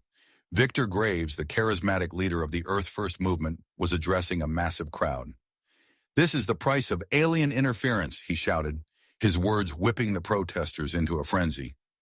"We demand an immediate end to these dangerous experiments." Elva's fist clenched at her sides. "He's using this crisis to further his agenda," she growled. "Doesn't he understand we're trying to help?" Before anyone could respond, another alarm sounded. This one was different, more urgent, more threatening. Marcus's communicator chirped and his face paled as he listened to the message. "We're under attack," he announced, his voice steady despite the gravity of the situation. "Voidwalker infiltrators disguised as protesters. They're targeting the Nexus Point facility." Chaos erupted as security protocols engaged. Philip, Elva, and Zara found themselves being ushered deeper into the complex, away from the outer defenses.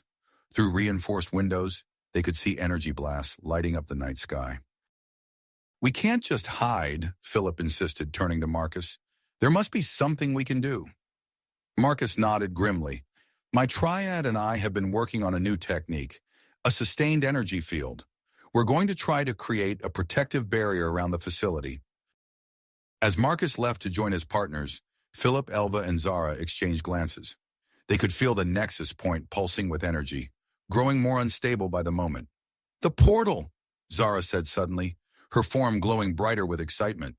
"If we could recreate the micro-wormhole effect, we might be able to evacuate endangered personnel." Elva's eyes widened.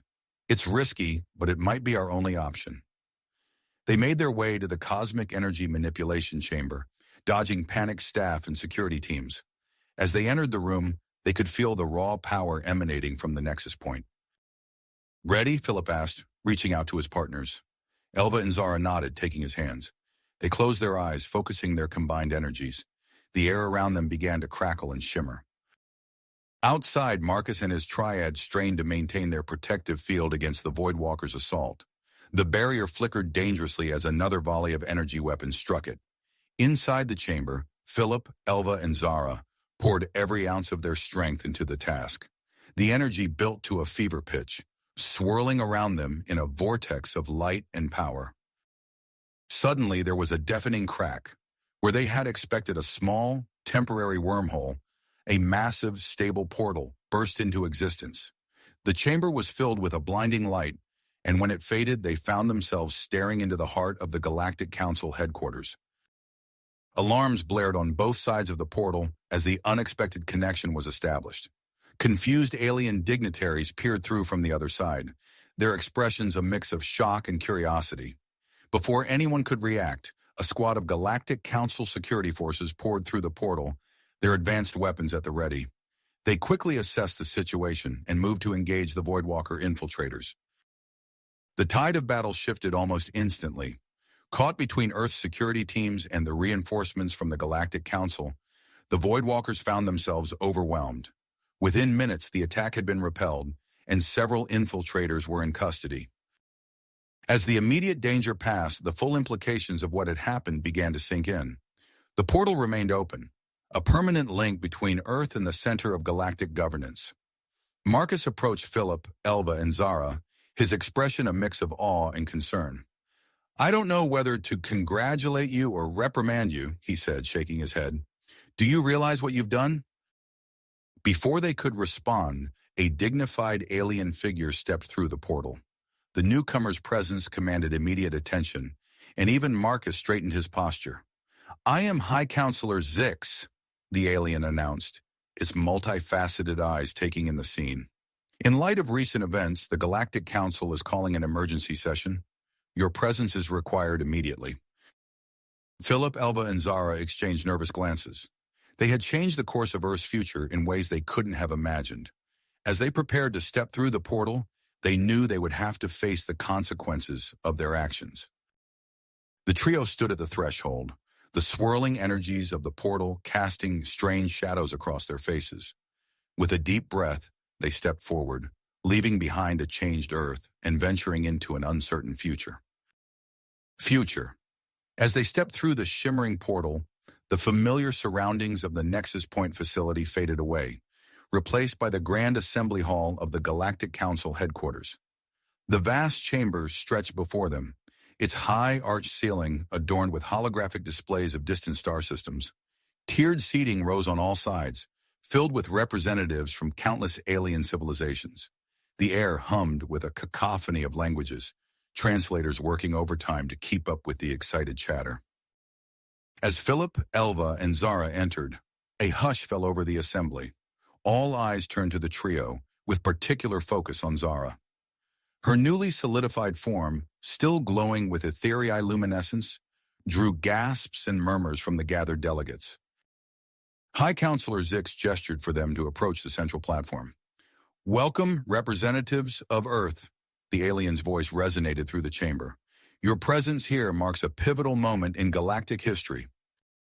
Before they could respond, a holographic display flickered to life above the platform. Images of Earth filled the air, the expanding Nexus Point, the creation of the stable portal, and footage of the Voidwalker attack. Esteemed members of the Council, Zix addressed the assembly, we are here to discuss recent events on Earth and their implications for the galactic community. As the Council members settled in for the presentation, Philip felt a familiar presence at his side. Marcus Thompson and his triad had arrived, summoned to provide additional testimony. Didn't expect to see you here so soon, Philip whispered. Marcus nodded grimly. Things are moving faster than anyone anticipated. Their conversation was cut short as High Counselor Zix called them forward. We will now hear testimony from those directly involved in these extraordinary events. For the next hour, Philip, Elva, and Zara recounted their experiences. They described their unique bond, the accidental creation of the micro-wormhole, and the subsequent opening of the stable portal. As they spoke of their intimate relationship and its effects on cosmic energy manipulation, the Council members leaned forward, their expressions a mix of fascination and concern. Marcus and his triad followed, detailing their development of the sustained energy field. The Council peppered them with questions about its potential applications and risks. As the testimonies concluded, an aide rushed to High Counselor Zix, whispering urgently in their ear. Zix's multifaceted eyes widened, and they raised a hand for silence. We have received troubling news from Earth, Zix announced. Large-scale protests led by Victor Graves and the Earth First movement have erupted around the Nexus Point facility. They are demanding the closure of the portal and an end to alien presence on Earth. The chamber erupted in a flurry of concerned voices. Philip exchanged worried glances with Elva and Zara. The situation on Earth was escalating faster than they had feared. High Counselor Zix called for order. In light of these developments, we must accelerate our decision-making process regarding Earth's status in the galactic community. A tall, willowy alien with iridescent skin stood. High Counselor, if I may propose a solution? Zix nodded. The Council recognizes Ambassador Lyrna of the Shiftari Collective. Lyrna's voice rang clear through the chamber. We suggest the creation of a new hybrid species, combining the best traits of humans, Shiftari, and Etheri. This new species could serve as intermediaries between Earth and the galactic community. The proposal sent shockwaves through the assembly, voices raised in both support and opposition. And who would be the progenitors of this new species? a gruff voice called out. All eyes turned to Philip, Elva, and Zara. High Counselor Zix addressed them directly. Your unique bond and enhanced abilities make you ideal candidates for this role. Would you be willing to undergo further testing to determine the feasibility of this proposal? Before they could respond, another urgent message arrived. The aide's face paled as they relayed the information to Zix. We have a crisis, Zix announced, silencing the chamber. The Voidwalkers have launched a massive attack on multiple locations around Earth, targeting key Nexus Point facilities and attempting to seize control of the portal. The council erupted into chaos. Amid the commotion, Philip felt a hand on his shoulder. He turned to see Marcus, his expression grim. We need to get back to Earth, Marcus said. Now. High Counselor Zix's voice cut through the din. We are authorizing the deployment of a joint task force composed of human and alien forces. Philip, Elva, Zara. We ask that you lead this task force. Your unique abilities may be our best hope for combating the Voidwalker threat and stabilizing the situation on Earth. Philip looked at Elva and Zara, seeing his own dedication reflected in their eyes. They nodded in unison. We accept, Philip said, his voice steady despite the weight of responsibility settling on his shoulders. As they prepared to return through the portal, High Counselor Zix approached them. Remember, the offer to become progenitors of the new hybrid species remains open. It could provide a long-term solution to Earth's integration into the galactic community. Consider it carefully, even as you face the immediate threat. With those words echoing in their minds, Philip, Elva, and Zara stepped back through the portal. The grand assembly hall of the Galactic Council faded away, replaced by the familiar surroundings of the Nexus Point facility on Earth. The air crackled with tension, and distant explosions could be heard. They emerged into a scene of controlled chaos. Security personnel rushed past, coordinating defensive measures. Through the reinforced windows, energy blasts lit up the night sky. Marcus and his triad followed close behind. What's our first move? He asked, ready for action. Philip surveyed the situation, his mind racing. They had to repel the Voidwalker attack, quell the Earth-First protests, and somehow find a way to stabilize the Nexus Point, all while considering the implications of becoming the progenitors of a new species. He took a deep breath, centering himself. We need to divide our forces, he began, formulating a plan. Marcus, take your triad and re-establish the sustained energy field around the facility. We'll use it as a base of operations. Marcus nodded and moved off with his partners, their forms already beginning to shimmer with gathered energy. Philip turned to Elva and Zara. We need to get to the command center. From there, we can coordinate with the incoming galactic forces and our own military. As they made their way through the facility, alarms blaring around them, Philip couldn't shake the weight of the decisions that lay ahead.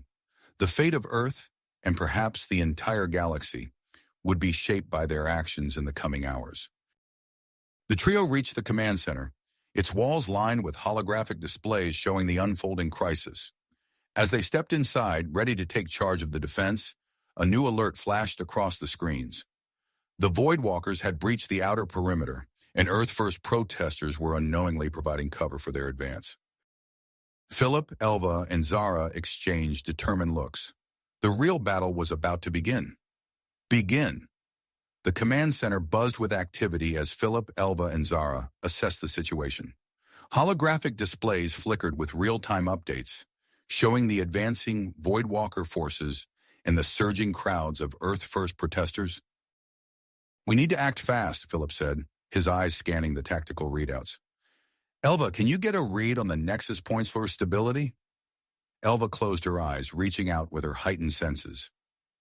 It's fluctuating wildly. If we don't contain it soon, we could be looking at catastrophic geographical changes. Zara's luminescent form pulsed with concern. And the protesters are providing perfect cover for the Voidwalkers. We need to address both threats simultaneously. Philip nodded, formulating a plan. All right, we split up. I'll take a team to engage the Voidwalkers directly. Elva, focus on stabilizing the Nexus Point. Zara, see if you can negotiate with the Earth-First leaders. As they prepared to move out, Marcus burst into the command center. The energy field is up, but we're detecting some anomalies. The Void Walkers seem to be using advanced cloaking tech. Philip's eyes narrowed. Then we'll need to adapt. Let's move. The trio split up, each heading to their assigned tasks. Philip led a squad of elite soldiers towards the front lines, where energy blasts lit up the night sky. As they approached, he noticed strange distortions in the air. Hold position, he ordered, focusing his cosmic energy. With a burst of concentration, he sent out a pulse that revealed dozens of hidden Voidwalker ships. There, he shouted, pointing out the targets. His team opened fire, their weapons finding purchase on the now visible enemy. Across the facility, Elva worked feverishly with a team of scientists and members of the Galactic Council's terraforming fleet. She stood at the heart of a complex array of equipment, channeling her energy into the nexus point. We need to redirect the excess energy, she called out. Can we create new ley lines to absorb the overflow? A Galactic Council scientist nodded, adjusting the controls. Initiating ley line formation now. As Elva poured her power into the process, she felt the earth shift beneath her feet. New channels of energy burst forth, snaking across the landscape. To her amazement, pockets of lush growth sprang up in their wake, transforming barren areas into oases of life. Meanwhile, Zara found herself face-to-face with a group of angry Earth-First protesters. Her glowing form drew suspicious glares and muttered curses. Please, she said, her voice calm and resonant. I understand your fears, but we're facing a threat that affects all of humanity. Let me show you what cooperation between our species can achieve. She gestured and a holographic display sprang to life, showcasing advanced medical treatments and clean energy technologies. Some of the protesters' expressions softened, curiosity replacing hostility. As the battle raged on, Philip's team made significant headway against the Voidwalkers. His ability to detect their cloaked ships turned the tide, allowing Earth's defenses to target the invaders with precision. Elva's efforts bore fruit as the Nexus Point's expansion slowed, its energy channeled into revitalizing dead zones across the planet. Reports flooded in of miraculous transformations in deserts and Arctic regions. Zara's negotiations progressed slowly but steadily. She organized public demonstrations of human-alien cooperation, gradually winning over moderate members of the Earth-First movement. Hours passed, and the situation began to stabilize. As the first rays of dawn broke over the horizon, a new alert sounded in the command center. A Galactic Council delegation was arriving through the portal to assess the situation. Philip, Elva, and Zara regrouped, exhausted but triumphant. They watched as the alien delegates emerged, their eyes widening at the scene before them. Impressive, the lead delegate said, surveying the orderly activity around the Nexus Point. You've managed to repel the Voidwalkers and make significant progress in cosmic energy manipulation. The delegate turned to the trio. We have a proposal for you. The Galactic Council wishes to establish a Cosmic Integration Academy here on Earth, with you three as its founding members. Philip exchanged glances with Elva and Zara. The implications were enormous. The Academy would train future human-alien hybrid teams, the delegate continued. We believe your unique abilities and experiences make you ideal candidates to lead this initiative. As they considered the offer, another communication came through. The delegates' expressions turned serious. We've also received updates on the genetic treatments you underwent, one of them said. The results are unexpected. Your abilities have increased beyond our projections. Before they could discuss further, alarms blared once again. A Voidwalker strike force had been detected, heading straight for the medical facility where the genetic treatments had taken place. Philip's eyes hardened. Looks like we'll have to put these new abilities to the test sooner than we thought. As they rushed towards the medical facility, Elva and Zara at his side, Philip felt a surge of power coursing through him.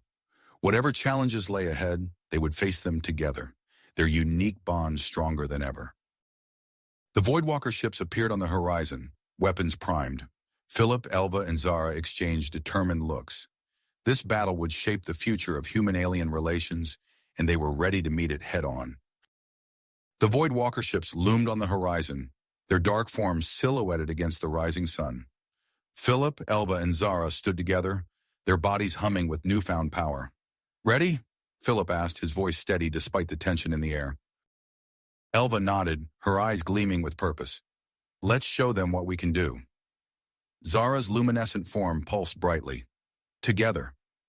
As one, they surged forward, their enhanced abilities propelling them at incredible speeds. Philip created a series of micro-wormholes, allowing them to leap vast distances in seconds. They materialized directly in front of the advancing Voidwalker fleet. The enemy ships opened fire, energy beams lancing through the air. Elva raised her hands, generating a shimmering energy barrier that absorbed the attacks. Zara's form shifted, becoming a dazzling array of light that confused the Voidwalker's targeting systems. Philip focused his cosmic energy, reaching out with his mind to detect weaknesses in the Voidwalker ships. There, he shouted, pointing to a fluctuation in their shields. The trio combined their powers, channeling a massive surge of energy through the weak point. The lead Voidwalker ship shuddered, its systems overloading. In a brilliant flash, it exploded, taking two nearby ships with it. The battle raged on, with Philip, Elva, and Zara working in perfect synchronization. Their enhanced abilities allowed them to anticipate each other's moves, creating a devastating defense against the Voidwalker assault. As the last enemy ship retreated, the trio returned to the ground, exhilarated but exhausted. They were met by a team of scientists and Galactic Council representatives, eager to study the effects of their recent genetic treatments. In the weeks that followed, Earth began its transformation into a galactic hub. Philip, Elva, and Zara found themselves at the center of this change, working tirelessly to strengthen Earth's defenses and integrate alien technologies. One morning, as they prepared to depart for another mission, Marcus Thompson approached them with excitement in his eyes. "We've made a breakthrough," he said, leading them to a secure laboratory. Inside, Marcus's triad demonstrated their discovery, a method to enhance non-hybrid humans using controlled energy fields. They watched in amazement as a volunteer lifted a massive weight with ease, his body surrounded by a faint blue glow. This could change everything, Elva mused, her mind racing with possibilities. As they traveled the globe, installing the new network of energy field generators, Philip, Elva, and Zara found their relationship deepening. The long hours and shared experiences brought them closer, their enhanced genetic compatibility fostering a powerful connection. One night, as they rested in a remote mountain location, their emotions overflowed. Their intimate encounter sent ripples of energy through the surrounding area, temporarily disrupting nearby equipment and causing a spectacular light show in the sky. News of their relationship spread quickly, sparking controversy and renewed protests in some regions. As they worked to balance their personal lives with their public responsibilities, they received word from the Galactic Council about a new project. "A specialized medical facility?" Philip asked, reviewing the plans on a holographic display. Zara nodded, her form shimmering with excitement. "To monitor and support our potential offspring." The implications hung in the air between them, a mixture of anticipation and uncertainty. Their work continued at a relentless pace. Elva took charge of developing a new planetary defense system, combining human military strategy with alien technology. Philip led missions to reinforce Earth's orbital defenses, using his ability to create micro-wormholes for rapid deployment. During one such mission, Philip's team encountered a damaged alien vessel near Earth's moon. As they approached, the ship's hull creaked and groaned, threatening to break apart at any moment. "We need to hurry," Philip urged his team. They docked with the vessel, cutting through the airlock with plasma torches. Inside, they found a group of aliens huddled together, their eyes wide with fear and hope. One of them stepped forward, its tentacle-like appendages quivering. "Thank you," it said in halting English. "We are refugees, fleeing the Voidwalkers." As Philip's team escorted the refugees to safety, he realized the significance of their arrival. These beings brought valuable intelligence about Voidwalker operations in distant parts of the galaxy. Back on Earth, Zara spearheaded a cultural exchange program, organizing events that showcased art, music, and cuisine from various galactic civilizations. At one such event, she stood on a stage, her luminescent form captivating the audience. "Today we celebrate the diversity that makes our galaxy so rich," she began, her voice resonating through the crowd. Through understanding and appreciation, we forge bonds that transcend our differences. As the festivities unfolded, Philip and Elva noticed subtle changes in Zara's appearance. Her form seemed more solid, with features that more closely resembled their own. They exchanged worried glances, wondering what these changes might mean for their future together. Their concerns were interrupted by an urgent message from the Galactic Council. Long-range sensors had detected a massive Voidwalker fleet assembling at the edge of the galaxy. The size and scale of the force dwarfed anything they had encountered before. Philip, Elva, and Zara gathered in the command center, surrounded by holographic displays showing the approaching threat. The weight of responsibility settled heavily on their shoulders as they realized the true scale of the challenge that lay ahead. "We need to prepare," Philip said, his voice tight with drive. "Earth's survival depends on us." Elva nodded, already formulating strategies. "We'll need to coordinate with every ally we have." Zara's form pulsed with drive. "And we must stand united now more than ever." As they began to plan Earth's defense against the impending invasion, alarms blared throughout the facility. A new threat had emerged, closer to home, demanding their immediate attention. Attention. A shimmering portal opened in the center of the command center, and through it stepped a figure that emanated an aura of both power and urgency. "Ambassador Zylthar," Zara greeted, her luminescent form dimming slightly in deference. The Galactic Council representatives' multifaceted eyes swept across the room, taking in the holographic displays and the trio's battle-worn appearance. "The situation has escalated beyond our initial projections," Zylthar said, his voice a low, resonant hum. "We've detected a massive Voidwalker fleet assembling at the edge of the galaxy." Philip's eyes hardened as he processed the information. "How much time do we have?" "By our estimates, less than 3 solar cycles," Zylthar replied. Elva stepped forward, her eyes blazing with drive. "Then we need to act now. We'll establish a war room within the Cosmic Integration Academy to coordinate our efforts." The next hours passed in a blur of activity. Philip, Elva, and Zara worked tirelessly, their enhanced abilities allowing them to function on minimal rest. They converted a large chamber within the academy into a state-of-the-art command center, equipped with advanced holographic interfaces and direct links to Earth's military installations and the Galactic Council's strategic command. As Philip oversaw the installation of a quantum communication array, he felt a familiar presence behind him. Turning, he saw Elva, her face etched with concentration. "I've been working with Marcus and his team," she said, pulling up a holographic schematic. "We're developing a network of long-range sensor arrays using Ethereal technology. If we place them throughout the solar system, we should be able to detect disturbances in cosmic energy far earlier than our current systems allow." Philip nodded, his mind already racing with possibilities. "That could give us a crucial advantage. I can use my micro-wormholes to speed up the deployment process."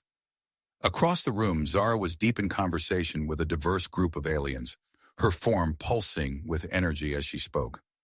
"We need to combine your unique abilities with human tactical knowledge," she explained. "Each species has strengths that, when properly utilized, could turn the tide of battle." As the preparations continued, Earth's defenses grew stronger by the hour. Powerful energy cannons were installed at strategic points around the globe, their barrels aimed at the stars. Philip's micro-wormholes allowed for rapid transportation of materials and personnel, accelerating the construction process exponentially. In the medical wing of the facility, the trio underwent another round of examinations. As they waited for the results, Zara noticed her reflection in a nearby monitor. Her form had stabilized, taking on a more solid appearance that blended her ethereal heritage with distinctly human features. The lead physician approached, a look of amazement on her face. "The results are remarkable," she said. "Your physiologies have achieved a perfect balance. You're now genetically compatible for reproduction." The news hung in the air between them, a moment of personal significance amidst the looming galactic threat. Philip took Elva's hand, then reached out to touch Zara's luminescent form. "Whatever happens," he said softly, "we face it together." Their intimate moment was interrupted by an alert from the war room. As they rushed back, they were met with an unexpected sight. The global network of energy field generators, combined with the enhanced planetary shield, had created localized areas of accelerated time. "This is incredible," Elva breathed, watching as a defensive structure in North America seemingly constructed itself in a matter of minutes. "We could use this to our advantage." Philip nodded, his mind already formulating a plan. "I'll lead a team to investigate these temporal anomalies. If we can control them, we might be able to accelerate our weapons and ship production." As Philip departed, Zara turned to Elva. "I need to organize our alien allies into combat units. Will you be all right coordinating things here?" Elva's eyes gleamed with drive. "Go. I'll manage the war room and continue working on the early warning system." Over the next days, Earth transformed into a fortified, multi-species stronghold. Zara's mixed-species combat units trained relentlessly, combining abilities in ways never before seen. Elva's sensor network expanded throughout the solar system, its tendrils of awareness stretching into the void. Philip's team made a breakthrough with the temporal anomalies, developing a method to create controlled time dilation fields. In these areas, weapons production and ship construction proceeded at an astonishing pace, bolstering Earth's defenses far beyond initial projections. As the deadline for the Voidwalker invasion drew near, Philip, Elva, and Zara reconvened in the war room. The holographic displays showed Earth filled with defenses, a fleet of allied ships gathering in orbit, and the vast expanse of space where the enemy would soon appear.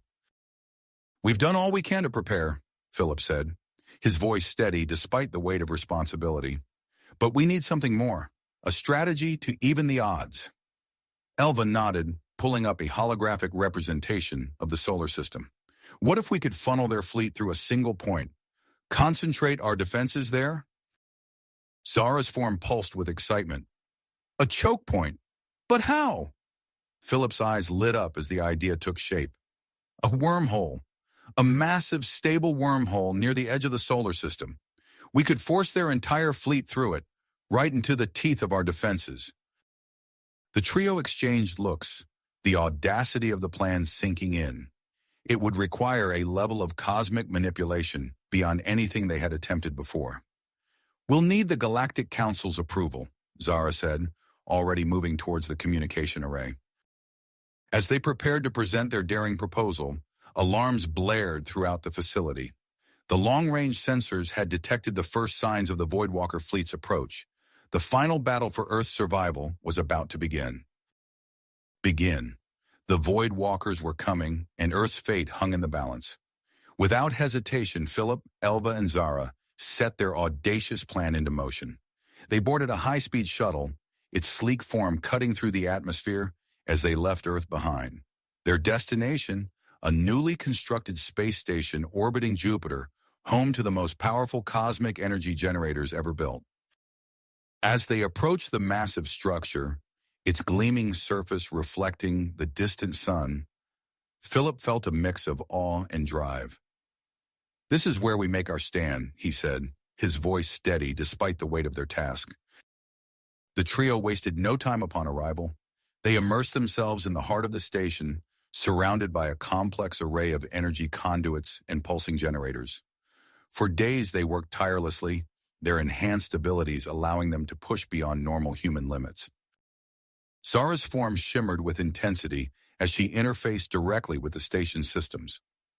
"We need to adjust the harmonic resonance," she said, her voice echoing with cosmic energy.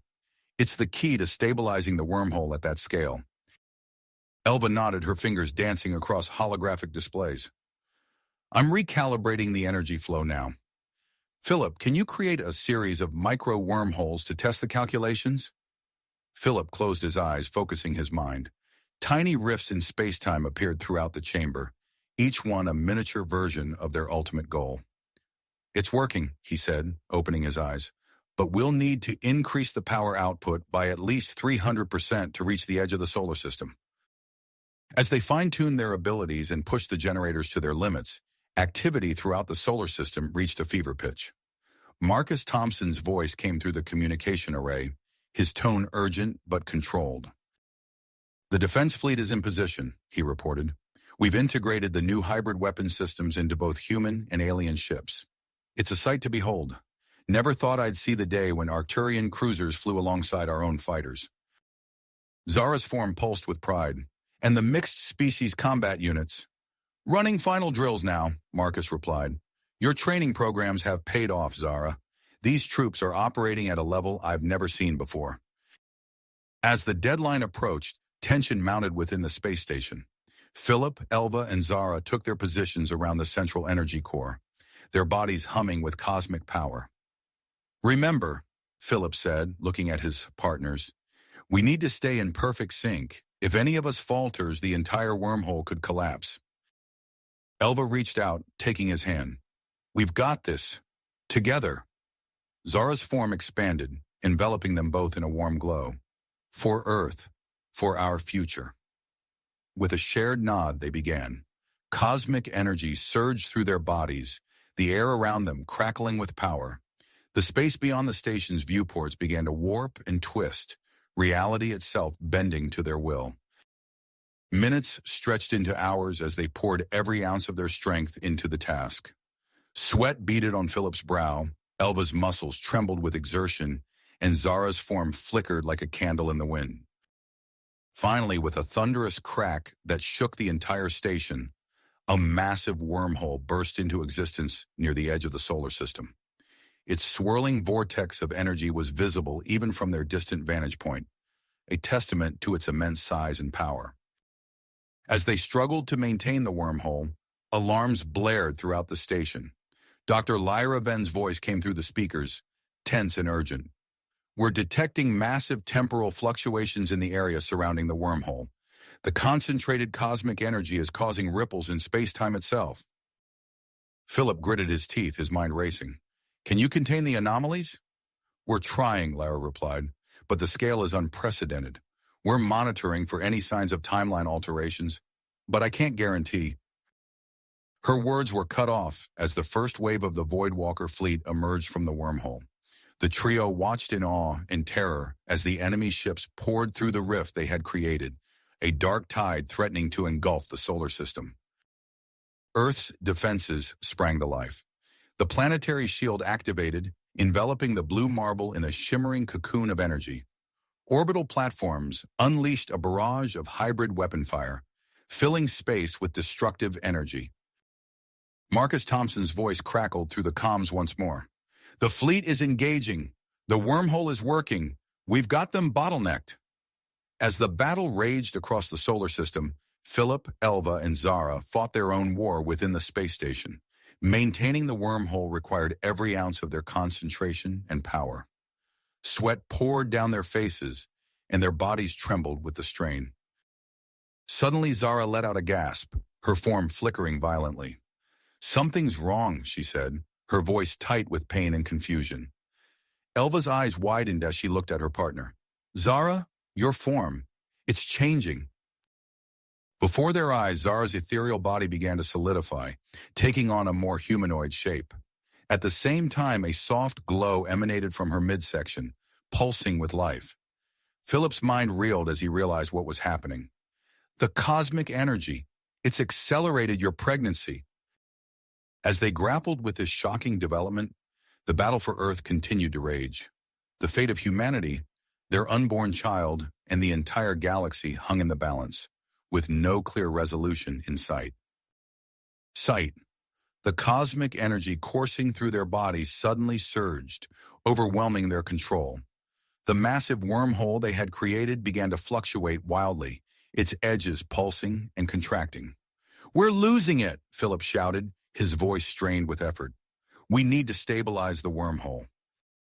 But as they struggled to maintain their cosmic creation, Zara's rapidly changing condition demanded immediate attention. Her form continued to solidify, the glow in her midsection growing brighter and more intense with each passing moment.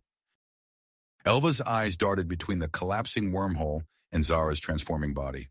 In a split-second decision, she released her hold on the cosmic energy powering the wormhole and turned her full attention to Zara.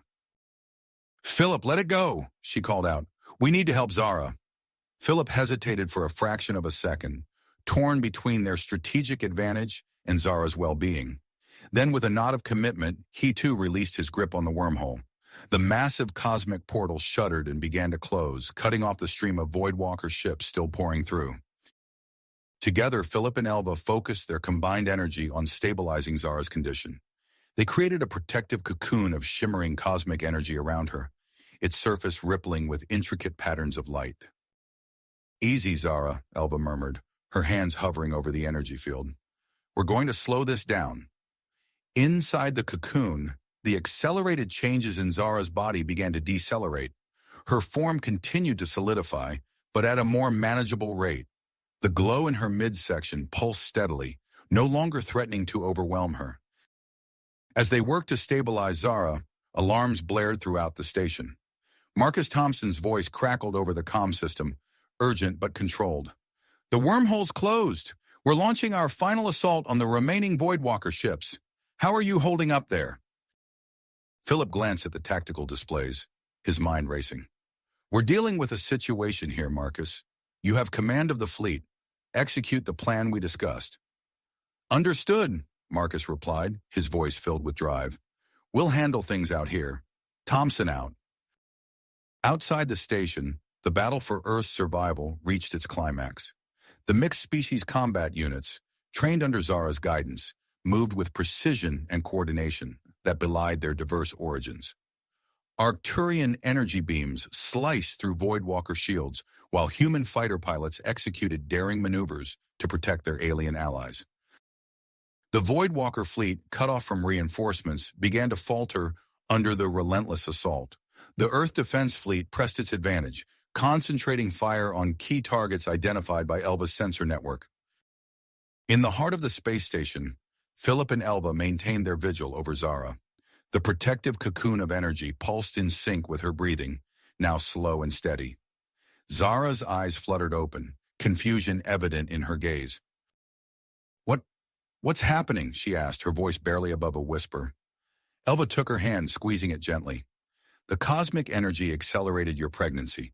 We've stabilized you for now, but we need to get you to the medical bay."